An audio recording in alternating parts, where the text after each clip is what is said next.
Hello. आवाज आवाज येतोय का? फक्त मला सांगा जरा सगळ्यांनी प्लीज.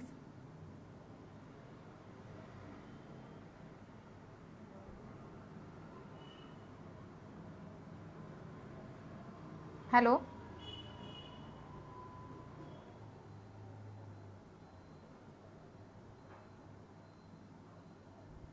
आवाज येतोय?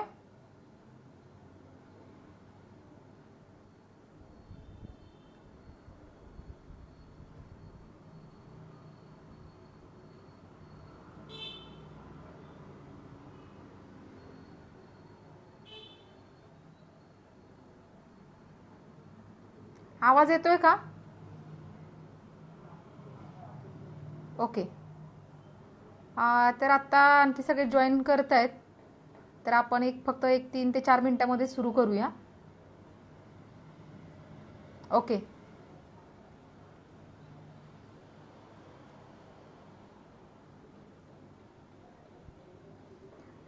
व्यंकट, 5 मिनिटात सुरू करू आपण, सगळे येतील तोपर्यंत.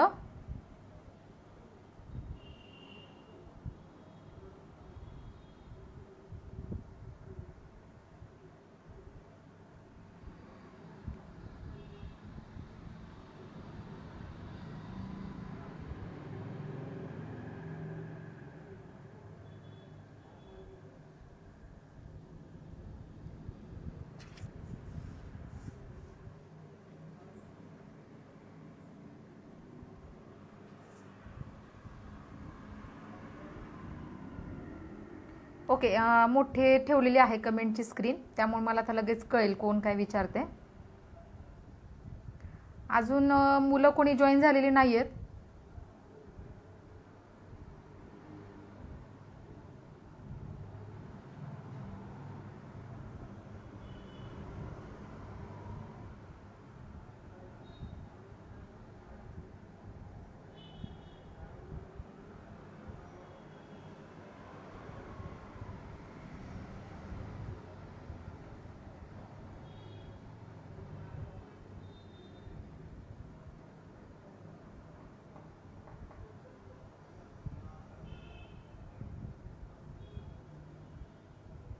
मुलांनी जॉईन केलं की सुरू करूया मॅडम.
Good morning. तर आपण ठरलेल्या वेळेप्रमाणे 11:30 वाजता ॲग्मॅट्रिक्सच्या फेसबुक पेजच्या माध्यमातून लाईव्ह आलेली आहे मी. तर ॲग्मॅट्रिक्स हा एक असा प्लॅटफॉर्म आहे जो ॲग्रीच्या मुलांसाठी खूप फायदेशीर आहे. तर मी पूर्ण जे काही महाराष्ट्रातली 4 कृषी विद्यापीठं आहेत तिकडे गेस्ट लेक्चरसाठी दरवर्षी जाते. तर मी जेव्हा तिकडे जायला लागले तेव्हा मला समजलं की पूर्ण महाराष्ट्रातून जितके काय ॲग्रिकल्चरचे कॉलेज आहेत तर पूर्ण महाराष्ट्रातून दरवर्षी BSc ॲग्री होऊन कमीत कमी 73,000 मुलं पासआउट होऊन बाहेर पडतात. पण त्यांना इंटर्नशिप असेल, जॉब सर्चिंग असेल, ह्या सगळ्या गोष्टींसाठी खूप प्रॉब्लेम येतो. त्यामुळे कृषी क्षेत्रातले जे काही सगळे ऑफिसर्स आहेत किंवा जे काही दिग्गज लोक आहेत त्यांनी ॲगमॅट्रिक्स हा एक असा प्लॅटफॉर्म बनवला जो कृषीच्या मुलांसाठी खूप फायदेशीर आहे. त्याच्यामध्ये यशोदामधील ज्या डायरेक्टर मॅडम आहेत त्यासुद्धा आहेत. आणि मी आत्ताच काही दिवसापूर्वी ॲगमॅट्रिक्सची एक मेंबर म्हणून जॉईन झाले ॲगमॅट्रिक्सला आणि मला समजलं की ॲगमॅट्रिक्सचं काम खूप चांगलं आहे. लॉकडाऊनच्या परिस्थितीमध्ये सुद्धा ॲगमॅट्रिक्सच्या माध्यमातून 30 ते 40 मुलांना इंटर्नशिप असेल, जॉब असेल, प्लेसमेंट असेल, ह्या सगळ्या गोष्टींचा ॲगमॅट्रिक्सच्या माध्यमातून फायदा झालेला आहे. म्हणजे स्टुडंट ते इंडस्ट्री कनेक्ट हा जो काही टप्पा आहे ह्या टप्प्यावरती ॲगमॅट्रिक्स मुलांना तयार करतं. कंपनीमध्ये इंटरव्ह्यू कसा द्यायचा, इंडस्ट्रीमध्ये तिथंपर्यंत कसं पोहोचायचं, रेफरन्स कसा घ्यायचा, ह्या सगळ्या गोष्टीचं ट्रेनिंग आपण ॲगमॅट्रिक्सच्या माध्यमातून देतो. काही वेबिनार अरेंज करतो आपण ट्रेनिंगसाठी ॲग्रिकल्चरच्या मुलांसाठी. तसेच पर्सनॅलिटी डेव्हलपमेंट असेल, म्हणजे परिपूर्ण म्हणजे इंडस्ट्रीला किंवा मार्केटला काय आवश्यकता आहे त्या पद्धतीचं त्या मुलांना पूर्णपणे बनवण्याचं काम जे आहे ते ॲगमॅट्रिक्स करतं. तर मी पण काही दिवसापूर्वीच ॲगमॅट्रिक्सला जॉईन झाले आणि मला त्यांचं काम खूप आवडलं. आणि आता जास्तीत जास्त मुलांना फायदा व्हावा ह्यासाठी आपण आज एक स्पर्धा परीक्षा मार्गदर्शन लाईव्हच्या माध्यमातून करतोय. तर बऱ्याच मुलांचा खूप चांगला रिस्पॉन्स मिळाला. कमीत कमी 400 मुलांनी तरी गुगल फॉर्म भरून आपल्याला आजच्या ह्या सेशनसाठी इंटरेस्ट दाखवलेला आहे. त्याबद्दल मी सगळ्या विद्यार्थ्यांचा खरं तर आभार मानते. मी माझं इंट्रोडक्शन करून देते. मी भाग्यश्री वठारे, स्पर्धा परीक्षा मार्गदर्शक आहे. यशोदाला मी ऑफिसर बॅचला ट्रेनिंग देते. तसेच जे काही सगळ्या गव्हर्नमेंटच्या इन्स्टिट्यूट आहेत तिकडे पण विविध विभागातल्या अधिकाऱ्यांना ट्रेनिंग देण्याचं काम करते. आणि स्पर्धा परीक्षा क्षेत्रामध्ये 3 वर्षापासून मी कार्यरत आहे. माझे बरेच विद्यार्थी आत्तापर्यंत वेगवेगळ्या क्षेत्रामध्ये सुद्धा जॉईन झालेले आहेत, त्यांनी पोस्ट मिळवलेली आहे. तर नक्कीच आजच्या सेशनचा मी बऱ्याच मुलांनी जे काही गुगल फॉर्म भरले 400 मुलांनी त्यांनी जे प्रश्न विचारले आहेत, मी तर मला जे सांगायचं ते सांगणारच आहे, पण तुमचे जे प्रश्न आहेत त्याच्यावरती आपण आज जास्त भर देणार आहोत. म्हणजे तुमचे जे काही प्रश्न असतील ते तुमचे डाऊट्स असतील ते सगळे तुमचे डाऊट्स क्लिअर करावे हाच ह्या आजच्या सेशनचा मुख्य उद्देश आपला असणार आहे. तर स्पर्धा परीक्षा, आता स्पर्धा परीक्षा म्हणजे काय? आता तुम्ही कुठलंही क्षेत्र घेतलं तर तिथे स्पर्धाही असणारच आहे. पण आता आपलं हे परीक्षांचं नावच आहे की स्पर्धा परीक्षा. स्पर्धा परीक्षा एक असा प्लॅटफॉर्म आहे की तुमचं स्किल असेल, तुमचं जे टॅलेंट आहे त्याच्यावरती तुम्ही कुठलाही वशिला न लावता तुम्ही डायरेक्ट शासनाच्या सेवेमध्ये जाऊ शकता, गव्हर्नमेंट एम्प्लॉय होऊ शकता. तो जो काही प्रवास आहे त्याचा प्लॅटफॉर्म म्हणजेच काय आहे? स्पर्धा परीक्षा. मग ती स्पर्धा परीक्षा कुठलीही असेल, म्हणजे तलाठीपासून IAS पर्यंत असेल किंवा पोलीस भरतीपासून IPS होण्यापर्यंत सगळ्या ज्या काही पोस्ट आहेत त्या सगळ्या पोस्ट ज्या मिळतात त्या कशातून मिळतात? तर तुम्हाला स्पर्धा परीक्षेच्या माध्यमातून मिळतात.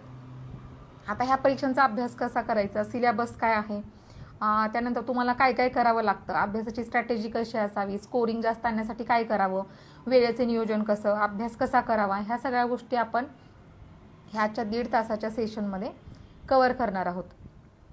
तर आपण एक मध्ये अर्ध्या तासाचा गॅप घेऊया, म्हणजे 5 मिनिटाचा, जेणेकरून तुम्हाला क्वेश्चन विचारताना सोपं राहील आणि मी जे सांगते ते तुमच्यापर्यंत पोहोचतंय का ते पण मला कळेल. येस. तर आत्ता आपण सुरुवातीला सगळ्या स्पर्धा परीक्षांचा जो काही बेस आहे तो आपण डिस्कस करूया आणि नंतर मग आपण त्या एक एक परीक्षांचं आपण डिस्कस करूया. म्हणजे राज्यसेवा असेल, कंबाईन असेल, फॉरेस्ट असेल, कृषी सेवा असेल, ह्या सगळ्या गोष्टींचा आपण एक एक परीक्षांचा डिस्कस करूया. तर आता कुठलीही स्पर्धा परीक्षा घेतली तर जे काही बेसिक विषय आहेत ते बेसिक विषय सगळ्या परीक्षांसाठी सेम आहेत. मग ती कुठलीही परीक्षा घ्या तुम्ही, म्हणजे तलाठीपासून UPSC पर्यंत, IAS पर्यंत किंवा पोलीस भरतीपासून IPS पर्यंत कुठलीही एक्झाम घ्या. सरळ सेवा असेल, बँकिंगची परीक्षा असेल, कृषी सेवा, सगळ्या जिल्हास्तरीय ज्या परीक्षा आहेत, राज्यसेवा असेल, कंबाईनची परीक्षा असेल, UPSC, ह्या सगळ्या परीक्षांसाठी जो काही बेस आहे तो बेस म्हणजे सेम विषय आहेत. त्याच्यासाठी तुम्हाला स्टेट बोर्ड आणि NCERT ह्या 2 गोष्टी म्हणजे तुम्हाला असणं तुमच्याकडे खूप गरजेचं आहे. म्हणजे त्या विषयांचा पाया हा पक्का होतो. कारण बघा, आपण हा जो सगळा अभ्यासक्रम शाळेत असताना अभ्यासलेला आहे, पण आपण जसं जसं पुढे जाऊ तसं पाठीमागचं सगळं विसरलेलो आहोत. त्यामुळे तुम्हाला स्पर्धा परीक्षांचा म्हणजे जेव्हा तुम्ही अभ्यासाला सुरुवात करता त्यावेळेस तुम्हाला स्टेट बोर्ड आणि NCERT शिवाय कुठलाही ऑप्शन नाही. त्यामुळं तुम्हाला आधी सुरुवातीला जेव्हा तुम्ही कुठलीही स्पर्धा परीक्षा अभ्यासाला सुरुवात करता त्यावेळी तुम्हाला स्टेट बोर्ड आणि NCERT ह्या 2 गोष्टी वाचणं कंपल्सरी गरजेचं आहे. म्हणजे सुरुवातच तुम्हाला तिथून करायची, म्हणजे तुम्हाला त्या विषयांचा पाया पक्का होईल. तुम्ही जर डायरेक्ट रेफरन्स बुक वाचायला घेतले तर तुम्हाला त्याच्यातलं काहीही समजणार नाही. त्यामुळे तुम्हाला UPSC करायची असेल तर NCERT पासून सुरुवात करावी लागेल आणि तुम्हाला MPSC करायची असेल तर तुम्हाला स्टेट बोर्डची जी काही सगळी पुस्तकं आहेत त्याच्यापासून तुम्हाला सुरुवात करावी लागेल. मग आता विषय कोणते कोणते? मुख्य विषय तुम्हाला 7.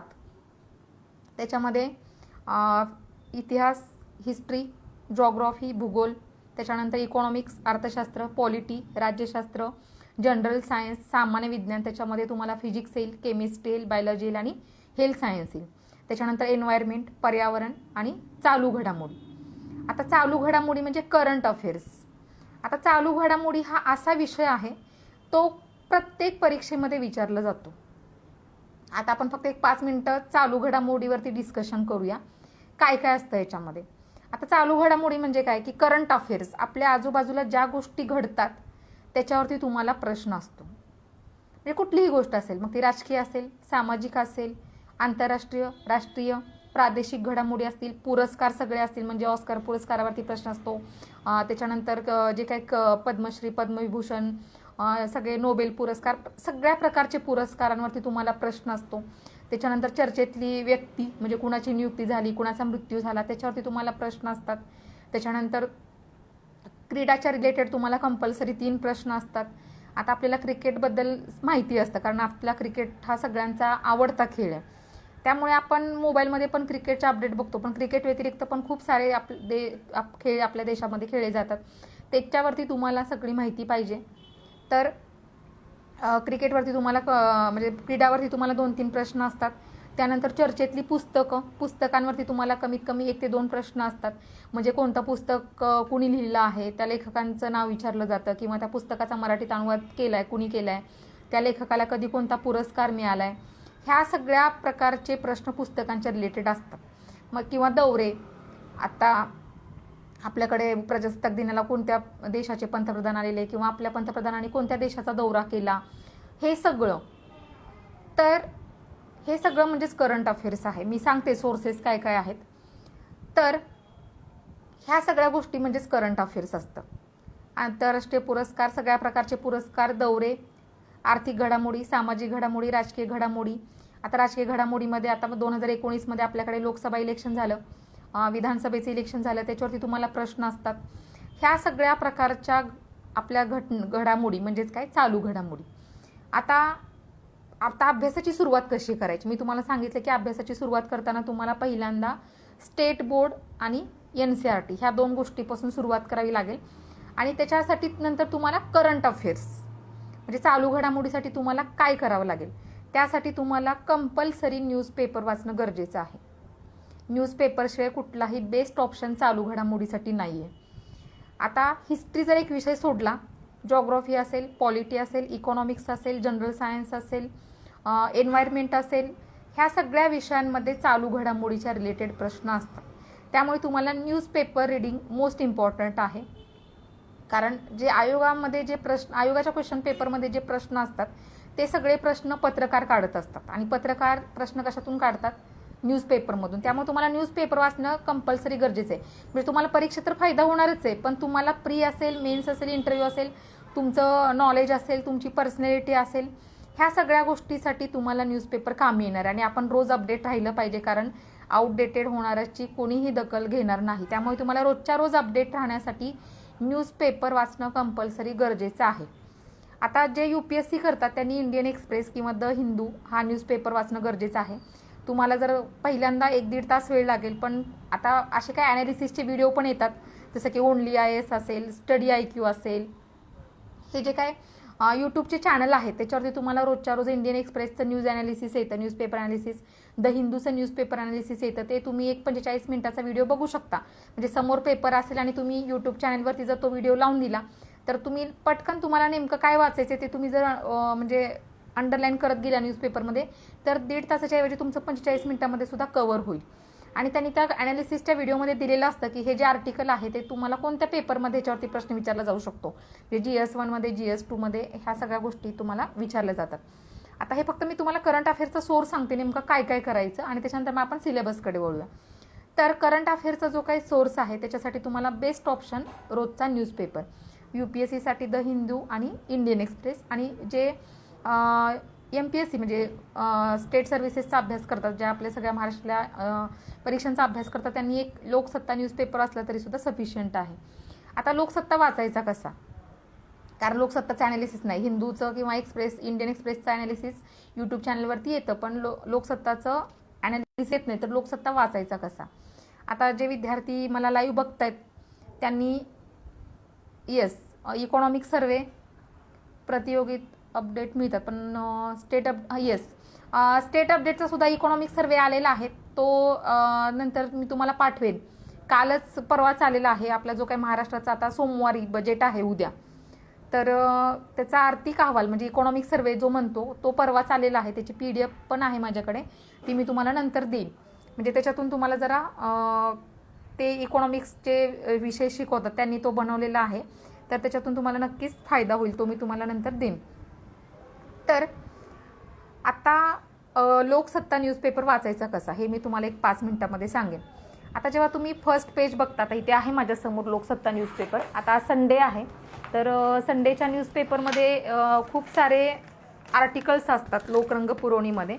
ती आपल्यासाठी एक आठवड्याभराची एक ज्ञानाची शिदोरी असते. जसं आपल्याला रोज म्हणजे आपल्या शरीरासाठी जसं आपल्याला म्हणजे सतत आपण काही ना काही खात राहतो, तसं आपल्याला आपल्या बुद्धीसाठी पण एक गरज असते आपल्या म्हणजे नॉलेजची. त्याच्यासाठी तुम्हाला ह्या सगळ्या संडेच्या ज्या काही पुरवण्या असतात, म्हणजे महाराष्ट्र टाइम्सचे असेल किंवा लोकसत्ताची लोकरंग असेल, सकाळची सप्तरंग असेल, ह्या सगळ्या ज्या काही न्यूजपेपरच्या वेगवेगळ्या पुरवण्या आहेत त्याचा तुम्हाला नक्कीच खूप फायदा होतो. त्याच्यातून जे नॉलेज मिळतं ते तुम्हाला दुसऱ्या कुठल्याच पुस्तकातून मिळणार नाही. त्यासाठी तुम्हाला रोज संडेच्या सगळ्या पुरवण्या वाचणं कंपल्सरी गरजेचं आहे. आता आजचा हा लोकसत्ता न्यूजपेपर आहे माझ्यासमोर. तर पहिल्या पेजवरती काय काय आहे महत्त्वाच्या गोष्टी.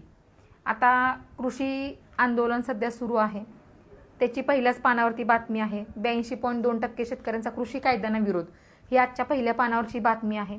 किंवा आता नटश्रेष्ठ श्रीकांत मोगे कालवश, किंवा आत्ता जे आपलं जे काही मार्चमध्ये जे 26, 27, 28 मार्चला जे आपलं जे 94 अखिल भारतीय मराठी साहित्य संमेलन होणार होतं ते सुद्धा कॅन्सल झालं आहे. ती एक आजची महत्त्वाची न्यूज आहे. तर ती आता ह्या सगळ्या अशा न्यूज असतात त्या पहिल्या पानावरच्या न्यूज तुम्ही काय करायच्या, लिहून घ्यायच्या. म्हणजे तुम्हाला कळतं की ह्या आजच्या पहिल्या पेजवरती माझ्यासाठी महत्त्वाची न्यूज कोणती आहे ते तुम्ही बघायचं. ती तुम्ही काय करायची, नोट डाऊन करून ठेवायची. त्याच्यानंतर तुम्ही जेव्हा लोकसत्ताच्या सेकंड पेजवरती जाता तिथे तुम्हाला एक खाली आर्टिकल असतं जे 10वी आणि 12वीच्या मुलांसाठी असतं. हे सगळं लक्षपूर्वक आहे का, हे तुम्हाला कुठल्याही क्लासमध्ये कोणी सांगणार नाही किंवा कोणीच सांगणार नाही. त्यामुळे मी जे सांगते ते प्रत्येक गोष्ट लक्ष देऊन ऐका. आजचं हे आपलं जे सेशन आहे ते तुम्हाला अँटीव्हायरससारखं काम करणार आहे. म्हणजे जे तुम्हाला सतत स्पर्धा परीक्षांविषयी जे मिसगाईड कुणी केलं असेल किंवा तुम्हाला ज्या वेगवेगळ्या गोष्टी काय काय सांगितल्या असतील त्या सगळ्यांना हे काय अँटीव्हायरससारखं आपलाच 1.5 तासाचं सेशन काम करणार आहे. त्यामुळे तुम्ही पूर्णपणे जे विद्यार्थी आत्ता आहेत त्यांनी पूर्णपणे व्यवस्थित लक्ष देऊन ऐका. तर त्याच्यानंतर 2 नंबर पेजवरती लोकसत्ताच्या तुम्ही जाता त्यावेळेस तुम्हाला तिथे खाली आर्टिकल असतं. ते आर्टिकल जे 10वी 12वीच्या मुलांसाठी असतं, पण ते तुमच्यासाठी सुद्धा फायदेशीर असतं. कारण तिथे आज बघते आजच्या संडेच्या पेपरमध्ये, आजच्या संडेला नसतं पण रोजच्या आपल्या मंडे टू सॅटर्डेच्या न्यूजपेपरमध्ये ते आर्टिकल असतं. म्हणजे कधी जॉग्राफी असेल, कधी हिस्ट्री असेल, कधी मराठी व्याकरण असेल, कधी इंग्लिश ग्रामर असेल, अशा वेगवेगळ्या विषयांचं रोज ते एक आर्टिकल येतं 10वी 12वीच्या मुलांसाठी, पण ते आपल्यासाठी सुद्धा फायदेशीर असतं. ते आर्टिकल वाचायचं, त्यातले जे काही गोष्टी इम्पॉर्टंट वाटतात त्या तुम्ही नोट डाऊन करून ठेवायच्या. एक नोटबुक करायची, आजची डेट टाकायची 7 मार्च 2021 आणि डेट वाईज तुम्ही काय करायचं, लोकसत्ताच्या नोट्स काढून ठेवायच्या. म्हणजे तुम्हाला 15 प्रश्न कंपल्सरी असतात करंट अफेअर्सचे. 15 प्रश्न. मग त्याच्यामध्ये जॉग्राफी रिलेटेड आपण असेल, सायन्स रिलेटेड असेल, विज्ञान तंत्रज्ञानाच्या रिलेटेड असेल, राजकीय काही घडामोडी असतील, सगळ्या गोष्टी 15 प्रश्न कंपल्सरी करंट अफेअर्सवरती असतात. मग ते UPSC घ्या, कंबाईनची परीक्षा घ्या किंवा राज्यसेवा घ्या, 15 प्रश्न कंपल्सरी करंट अफेअर्सवरती हे असतात. तर सेकंड पेजवरचं आर्टिकल वाचायचं. त्याच्यानंतर जेव्हा तुम्ही थर्ड पेजवरती जाता तिथे तुम्हाला वरती एक पाण्याच्या बॉटलचं चित्र दिसेल, बिस्लेरीच्या बॉटलचं. तिथे तुम्हाला एक छोटासा पॅरेग्राफ असतो. तिथे तुम्हाला विज्ञान, तंत्रज्ञान, आरोग्य, पर्यावरण ह्या सगळ्याच्या रिलेटेड करंट जे काय अपडेट झाले आहेत ती सगळी माहिती तुम्हाला त्या छोट्याशा पॅरेग्राफमध्ये येते. म्हणजे कोरोनावरती कोणती लस आलेली आहे किंवा कोणत्या रोगावरती कोणती लस आली आहे, पर्यावरणाचा कसा ऱ्हास होतोय, ह्या सगळ्या गोष्टी त्या बॉटलच्या चित्राच्या इथे असतात. त्या तुम्ही वाचायच्या आणि नोट डाऊन करून ठेवायच्या. त्याच्यानंतर तुम्ही जेव्हा पुढच्या पेजवरती जाता 4 नंबर, तिथे तुम्हाला संपादकीय पेज दिसेल, एडिटोरियल. त्या संपादकीय पेजवरती जेवढे सगळे आर्टिकल्स असतील ते सगळे आर्टिकल्स तुम्ही वाचायचे. ते तुम्हाला तुमचं नॉलेज वाढवण्यासाठी मदत करणार आहेत, तुमची ग्रॅस्पिंग पॉवर म्हणजे आकलन क्षमता वाढवण्यासाठी मदत करणार आहेत. त्याचा उपयोग तुम्हाला सगळ्या आर्टिकल्सचा तुमची ग्रास्पिंग पॉवर वाढवण्यासाठी होणार आहे, जेणेकरून तुम्हाला CSAT मध्ये जे 10 उतारे असतात ते सोडवण्यासाठी मदत होणार आहे त्या उतार्यांची. त्याच्यानंतर तुम्हाला जे प्री असेल, मेन्स असेल, इंटरव्ह्यू असेल, करंट अफेअर्स असेल, ह्या सगळ्यांसाठी त्या सगळ्या आर्टिकलचा फायदा होणार आहे. त्यामुळे ते सगळे आर्टिकल्स तुम्ही एडिटोरियल पेजवरचे कंपल्सरी वाचणं गरजेचं आहे. त्याच्यानंतर एडिटोरियल पेजवरतीच व्यक्तिवेध नावाचा एक छोटासा पॅरेग्राफ असतो. म्हणजे चर्चेतले व्यक्ती, कुणाचं निधन झालंय, कुणाला कोणता पुरस्कार मिळालाय, कुणाची कोणत्या पदासाठी नियुक्ती झाली, ह्या सगळ्या गोष्टी त्या व्यक्तिवेध नावाच्या पेजवरती असतात. ते तुम्ही काय करायचे, नोट डाऊन करून ठेवायचे. आणि संपादकीय पेजवरतीच लेफ्ट साईडला एक कुतूहल नावाचा छोटासा पॅरेग्राफ असतो, जे मराठी विज्ञान परिषद मुंबईने खूप दिवसापासून खूप चांगला उपक्रम सुरू केलेला आहे.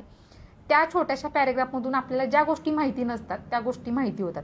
त्यामुळे कुतूहल नावाचा छोटासा पॅरेग्राफ जो आहे तो पण तुम्ही नोट डाऊन करून ठेवायचे, कंपल्सरी रोजच्या रोज वाचायचा आहे. त्याच्यानंतर सॅटरडेच्या संपादकीय पेजमध्ये बुकमार्क नावाचं एक पेज असतं संपादकीय पेजमध्ये लेफ्ट साईडला.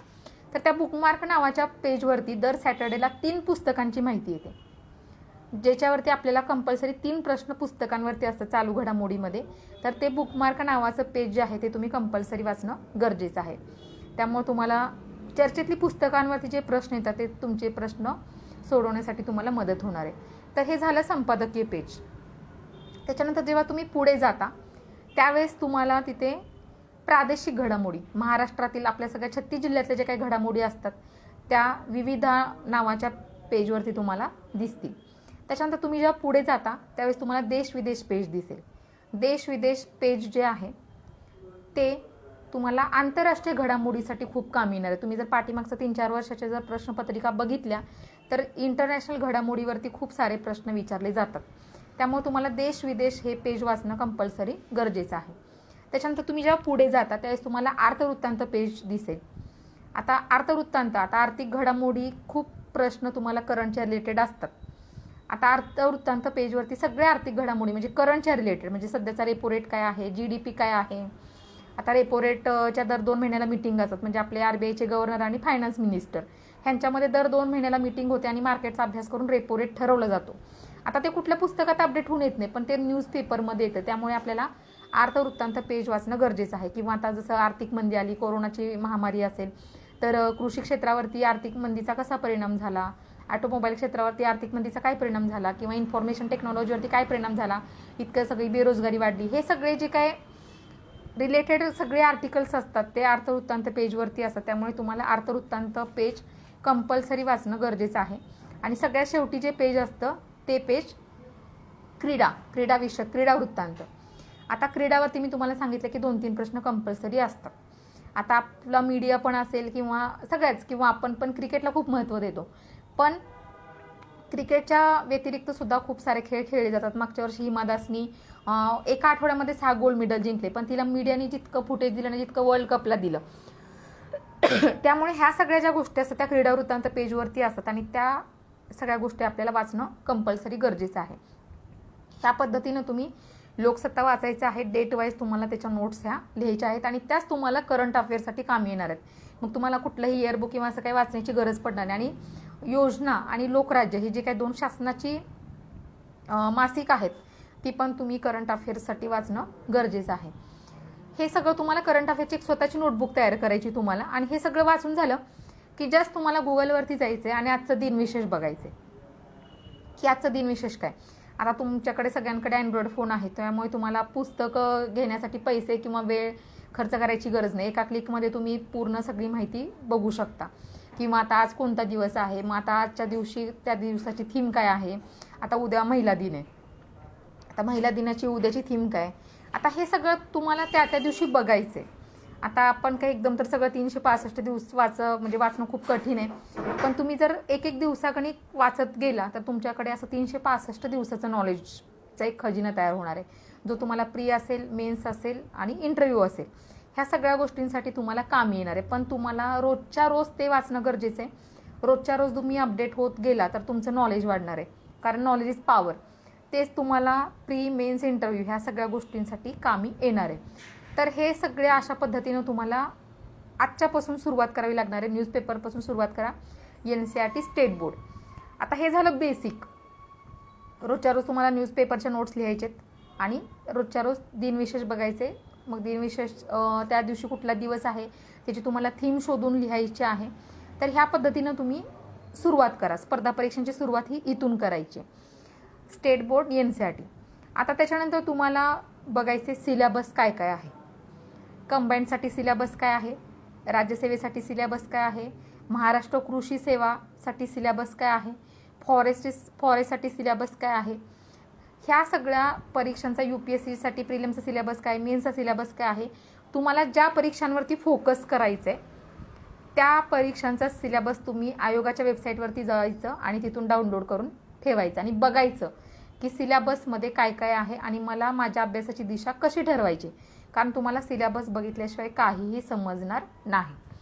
आधी तुम्ही सिलेबस बघा. मी तर म्हणेल सिलेबस तुम्ही तोंडपाठच करून ठेवा, म्हणजे तुम्हाला तुमची जी अभ्यासाची जी दिशा आहे ती तुम्ही भरकटणार नाही. म्हणजे तुम्ही एकदम प्रोफेशनल व्ह्यू ठेवून परीक्षा पास कशी व्हायची मला, हा फक्त एक उद्देश तुम्ही डोक्यात ठेवून अभ्यास कराल, जेणेकरून तुमच्या अभ्यासाची दिशाही भरकटणार नाही आणि नेमकं काय वाचायचं हे तुम्हाला समजेल.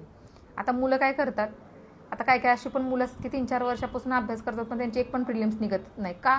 कारण त्यांना नेमकं काय वाचायचं हेच माहिती नसतं. सकाळी 8 वाजता बसलं, संध्याकाळी 8ला उठलं, म्हणजे मी 12 तास अभ्यास केला, सलग एक पुस्तक घेतलं, पहिल्या पानापासून शेवटच्या पानापर्यंत मी वाचलो, पण तसा अभ्यास होणार आहे का? नाही. तुम्हाला नेमकं वाचायचं काय हे समजलं पाहिजे. त्यासाठी तुम्हाला सिलेबस हे कंपल्सरी तुम्हाला माहिती असणं गरजेचं आहे. त्यासाठी तुम्ही सिलेबसची PDF डाउनलोड करून ती तुमच्याकडे प्रिंटआउट काढून त्याची सोबत ठेवायचीच आहे. म्हणजे तुम्हाला अभ्यास करताना तुम्हाला ते सगळं सोपं जाणार आहे. आणि त्याच्यानंतर तुम्ही सगळ्या क्वेश्चन पेपर बघायचे. आयोगाने आत्तापर्यंत ज्या काय म्हणजे परीक्षा घेतलेत त्याचे जे क्वेश्चन पेपर आहेत ते सगळे क्वेश्चन पेपर तुम्हाला बघायचे. म्हणजे तुम्हाला कळेल की आयोग कोणत्या पॉईंटवरती कसा प्रश्न विचारतो, आयोगाचा प्रश्न विचारण्याचा ट्रेंड काय आहे, हिस्ट्रीवरती कसे प्रश्न विचारलेले आहेत, एन्व्हायरमेंटवरती कसे प्रश्न विचारलेले आहेत, फिजिक्सवरती कसे प्रश्न विचारलेले आहेत, तुम्हाला समजेल. त्यामुळं आधी तुम्हाला सुरुवात करताना रोजचा न्यूजपेपर, रोजचं दिनविशेष, स्टेट बोर्ड, NCERT, सिलेबस आणि सगळ्या क्वेश्चन पेपर, ह्या 4 गोष्टी तुम्हाला सुरुवातीला तुमच्यासोबत असणं गरजेचं आहे. म्हणजे तुम्ही अभ्यासाला तिथून सुरुवात करू शकता. आता जेव्हा पण तुम्ही अभ्यास करताय त्यावेळेस तुम्ही लेफ्ट साईडला सिलेबसची कॉपी ठेवायची. मध्ये तुम्ही जे काय तुमचं पुस्तक असेल, तुमच्या नोट्स असतील, स्टेट बोर्ड असेल, जे तुम्ही वाचताय ते तुम्ही मध्ये तुमच्या समोर ठेवणं गरजेचं आहे. आणि राईट साईडला क्वेश्चन पेपर किंवा क्वेश्चन पेपर एखाद्या ॲनालिसिसचं पुस्तक घेऊन टाका, म्हणजे ते तुम्ही राईट साईडला ठेवायचे. पण तुम्हाला लगेच कळेल. आता समजा तुम्ही एन्व्हायरमेंट विषय वाचताय, आता समजा कुठला तरी एक पॉईंट वाचताय की ग्लोबल वॉर्मिंग हा पॉईंट वाचताय, तुम्ही बघायचं की बाबा ग्लोबल वॉर्मिंग आहे का सिलेबसमध्ये, जागतिक तापमानवाढ आहे का सिलेबसमध्ये, त्याच्यामध्ये काय काय मुद्दे आहेत ते बघायचं सिलेबसमध्ये. तेवढंच वाचायचं तुम्हाला सिलेबसमधलं. आणि लगेच बघायचे की ग्लोबल वॉर्मिंगवरती आत्तापर्यंत आयोगाने कोणत्या टाईपचे प्रश्न विचारलेत.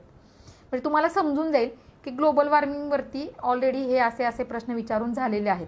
म्हणजे तुम्हाला समजेल की नेक्स्ट एक्झामला ग्लोबल वॉर्मिंगवरती आयोग कसा प्रश्न विचारू शकतो. म्हणजे अभ्यास करताना काय करायचे, तुम्हालाच प्रश्न तयार करायचेत आणि तुम्हालाच त्याची उत्तरं पण शोधायचेत. ह्या पद्धतीने तुम्ही अभ्यास केला की तुम्हाला परीक्षा पास होणं काहीही अवघड नाही. आणि तुम्ही जर व्यवस्थित प्रॉपर वेने अभ्यास केला ना, तुम्ही 1 वर्षामध्ये सुद्धा पहिल्या प्रयत्नात सुद्धा पोस्ट काढू शकता. हे जे तुम्हाला जे कोणी मिसगाईड करत असेल की 5-6 वर्षच लागतात किंवा असं, आणि तुम्ही असं बाकीच्या गोष्टींचा विचार नका करू की इतकी मुलं अभ्यास करतात, मग इतक्याच जागा निघतात, ह्या सगळ्या गोष्टींचा विचार न करता की मला फक्त माझ्या एकाच पोस्टवरती फोकस करायचे की मला नेमकं काय करायचं, मला राज्यसेवा करायचे, मला कंबाईनचा अभ्यास करायचे, मला कृषीची पोस्ट काढायची की फॉरेस्ट्रीची पोस्ट काढायची, माझा सिलेबस, मला माझी पुस्तकं कोणती वाचायची आणि मला फक्त माझ्यासाठी एक पोस्ट मिळवायचे, मला बाकी कुठल्याही गोष्टीशी काही देणं घेणं नाही, हे सगळं तुम्हाला करायचे. आता आपण टाईम मॅनेजमेंटकडे नंतर वळूया. आता आपण आधी सिलेबस बघूया. आता सिलेबस बघताना मी जे तुम्हाला सांगितलं की कुठलीही परीक्षा घ्या, तलाठीपासून IAS पर्यंत किंवा पोलीस भरतीपासून IPS पर्यंत सगळ्या परीक्षांसाठी सेम विषय आहेत बेसिक. त्या बेसिक विषयांचा पाया आपल्याला पक्का करण्यासाठी आपल्याला काय करायचं आहे, म्हणजे जे 7 विषय आहेत त्याच्यात तुम्हाला स्टेट बोर्ड आणि NCERT मधून त्याचा पाया तुम्हाला पक्का करायचा आहे. History, geography, polity, economics, general science, environment आणि करंट अफेअर्स. करंट अफेअर्ससाठी मी तुम्हाला सांगितलं काय काय करायचं आहे. रोजचा न्यूजपेपर, लोकराज्य, योजना आणि रोजचं दिनविशेष, हे तुम्हाला current affairs, pre mains interview, personality development, knowledge, ह्या सगळ्या गोष्टींसाठी, तुमचा कॉन्फिडन्स, ह्या सगळ्या गोष्टींसाठी तुम्हाला कामी येणार आहे. तर आता सिलेबस तुम्ही डाउनलोड करायचे, कुठल्या ह्याच्यासाठी काय काय आहे बघायचे, पण बेस जो आहे तो सगळ्या परीक्षांसाठी सेम आहे. जे बेसिक 7 विषय जे तुम्हाला स्टेट बोर्ड आणि NCERT मधून तुम्हाला ते कव्हर करायचे. UPSC वाल्यांनी NCERT मग वाचायचे, MPSC वाल्यांनी स्टेट बोर्डमधून ते सगळ्या विषयांचा पाया पक्का करायचे. आणि त्याच्यानंतर तुम्ही मग रेफरन्स बुक मी तुम्हाला सांगेन काय काय कोणते कोणते वाचायचे. तर आता हिस्ट्री तुम्हाला महाराष्ट्राचा भूगोल, भारताचा भूगोल, मग त्याच्यामध्ये प्राचीन असेल, मध्ययुगीन असेल आणि आधुनिक, हे सगळं तुम्हाला करायचे. मग UPSC वाल्यांनी मग परत वर्ल्ड हिस्ट्री, वर्ल्ड जिओग्राफी, हे सगळं तुम्हाला करणं गरजेचं आहे. मग ते तुम्ही NCERT आणि स्टेट बोर्डमधून तुमचं बेसिक जे आहे ते तुमचं कव्हर होणार आहे. त्याच्यानंतर जिओग्राफी. आता जिओग्राफीमध्ये महाराष्ट्राचा भूगोल, भारताचा भूगोल, जगाचा भूगोल UPSCसाठी. आता भूगोल रिलेटेड करंट अफेअर्सवरती पण प्रश्न असतात. ते बघा कसे प्रश्न असतात भूगोलमध्ये. आता फॉर एक्झाम्पल मागच्या वर्षी आपल्याकडे सांगली कोल्हापूरला महापूर आला ऑगस्ट 2019ला.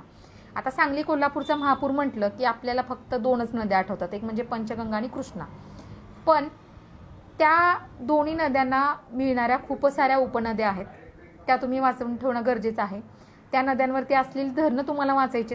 म्हणजे प्रश्न पण तुम्हीच तयार केला आणि उत्तरं पण तुम्ही शोधली. म्हणजे आता तुम्हाला काय कसाही प्रश्न विचारला तरी तुम्ही तिथे चुकणार नाही. पण तुम्हाला तेवढा तुमचं ऑब्झर्वेशन स्ट्रॉंग पाहिजे, तुमची बुद्धी तेवढी चौकस पाहिजे, म्हणजे तुम्हाला सतत अशी ज्ञान मिळवण्याची ओढ पाहिजे.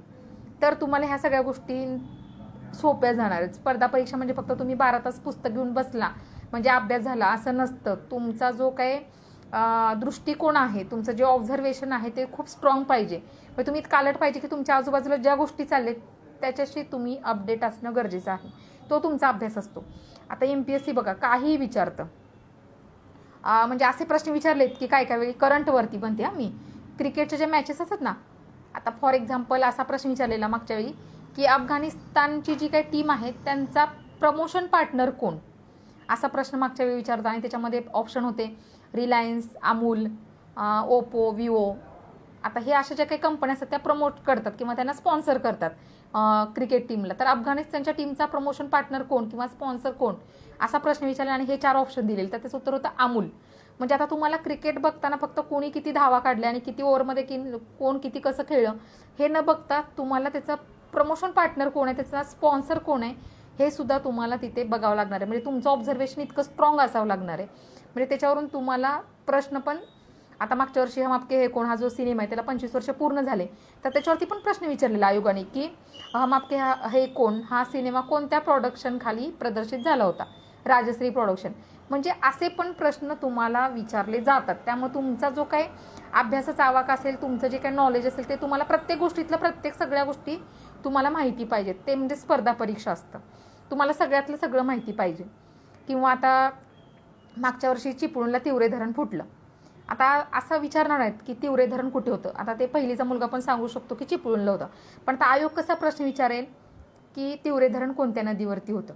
आता आहे करंटचा प्रश्न पण टाकतील कशामध्ये, भूगोलमध्ये टाकतील. तो म्हणजे तुमचा अभ्यास असतो. प्रश्न तुम्हीच तयार करायचे, त्याची उत्तरं पण तुम्हीच शोधायचे. हा म्हणजे तुमचा अभ्यास असतो, जेणेकरून तुम्हाला पास होण्यासाठी मदत करतो.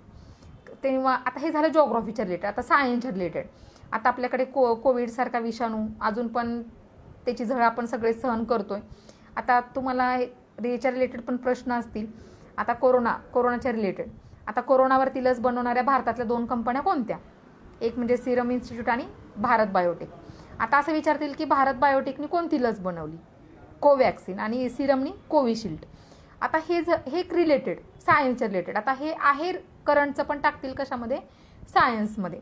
किंवा अजून कोरोनावरती पहिल्यांदा लस शोधणारा देश कोणता? रशिया. मग त्या लसीला नाव कोणतं दिलं रशियाने? स्पुटनिक 5. आता हे सगळे प्रश्न म्हणजेच काय? आता सायन्सचं झाला. आता इकॉनॉमिक्समध्ये करंटचे प्रश्न कसे विचारतात की ह्या वर्षीचा अर्थशास्त्रातला नोबेल पुरस्कार कुणाला मिळाला? अभिजित बॅनर्जीला मिळाला. किंवा आता मग सध्याचं GDP काय? आता असे वेगवेगळे प्रश्न हे करंटच्या रिलेटेड असतात, पण टाकतील कशामध्ये? त्या विषयामध्ये टाकतील. किंवा एन्व्हायरमेंटमध्ये. आता कॉन्फरन्स ऑफ पार्टीज कुठे झाली? आता ह्या वर्षी जे ग्रेटा थनबर्ग जे आहे तिने पर्यावरणासाठी जी चळवळ उभी केली त्याची थीम काय? हे असे सगळे प्रश्न त्या विषयांच्या रिलेटेड विचारतात.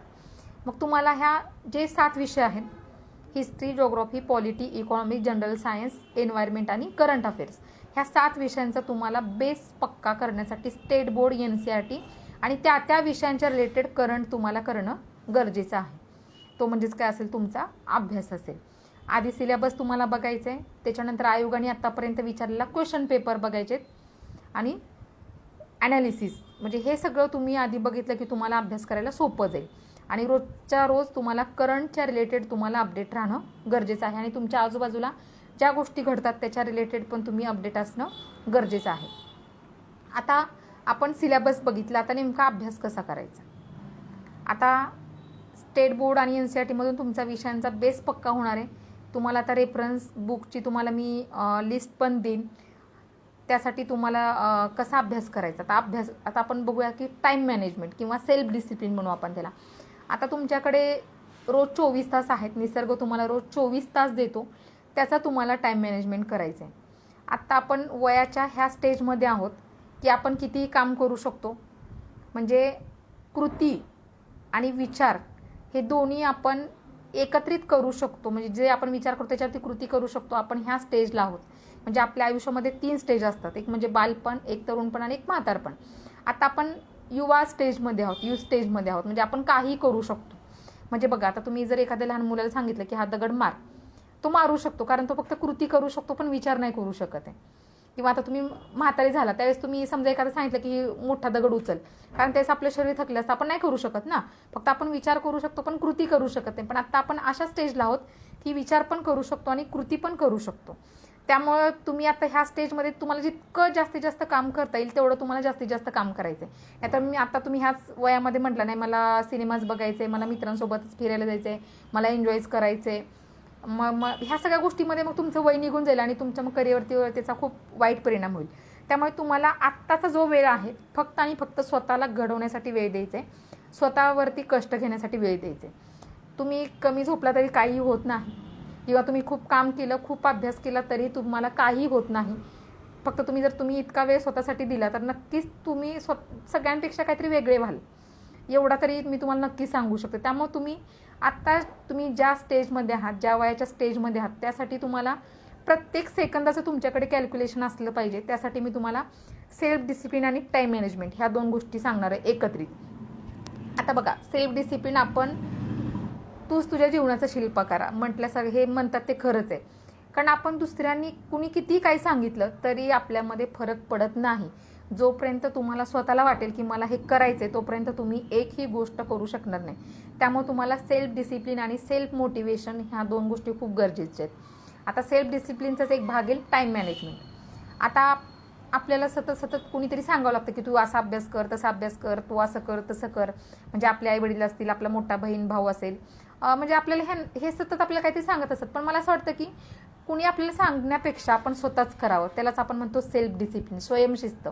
कारण ह्या 2 गोष्टी असल्याशिवाय आपण आपल्या आयुष्यात काहीही करू शकत नाही.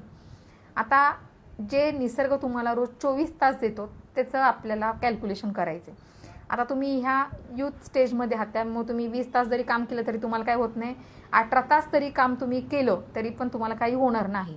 त्यामुळं आता मी रोज 20 तास काम करते, मला त्या शेड्यूलची सवय लागली.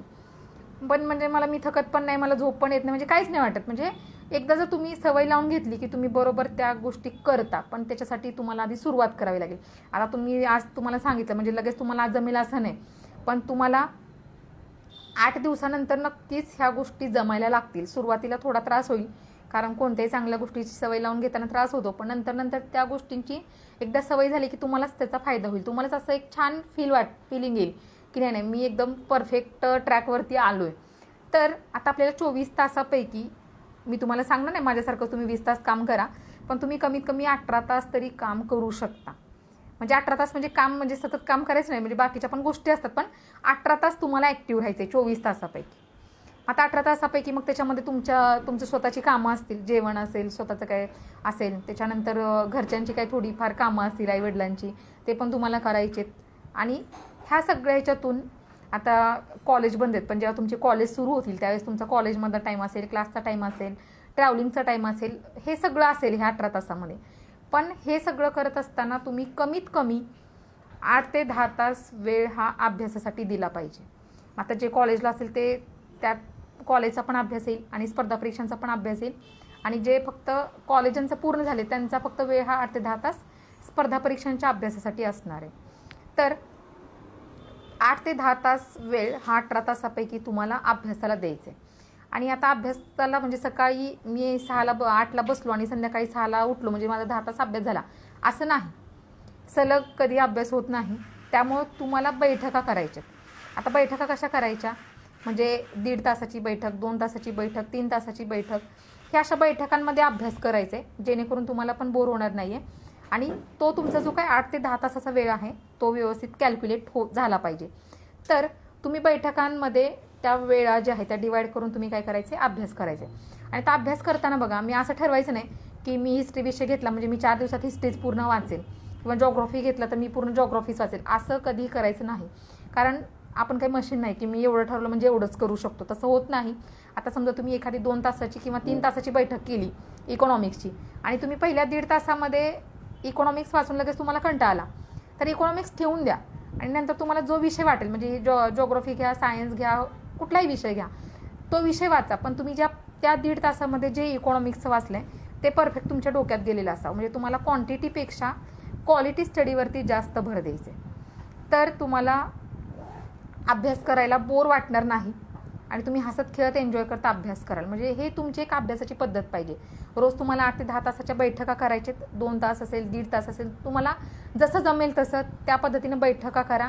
आणि विषयाचं काही बंधन ठेवू नका. एका दिवशी तुम्ही सगळेच विषय वाचू शकता जसं तुम्ही बैठका करता, पण जे तुम्ही वाचता ते तुमचं परफेक्ट जे आहे ते डोक्यात गेलं पाहिजे. कारण आपली स्पर्धा परीक्षा ही पूर्णपणे ऑब्जेक्टिव्ह आहे. UPSC मेन्स फक्त डिस्क्रिप्टिव्ह आहे, नाही तर बाकी सगळ्या MPSCच्या परीक्षा आहेत, प्री असेल, मेन्स असेल, सगळं ऑब्जेक्टिव्ह आहेत. आणि ऑब्जेक्टिव्हमध्ये तुम्हाला ॲक्युरेसी आणि परफेक्शनला खूप भर द्यावा लागतो.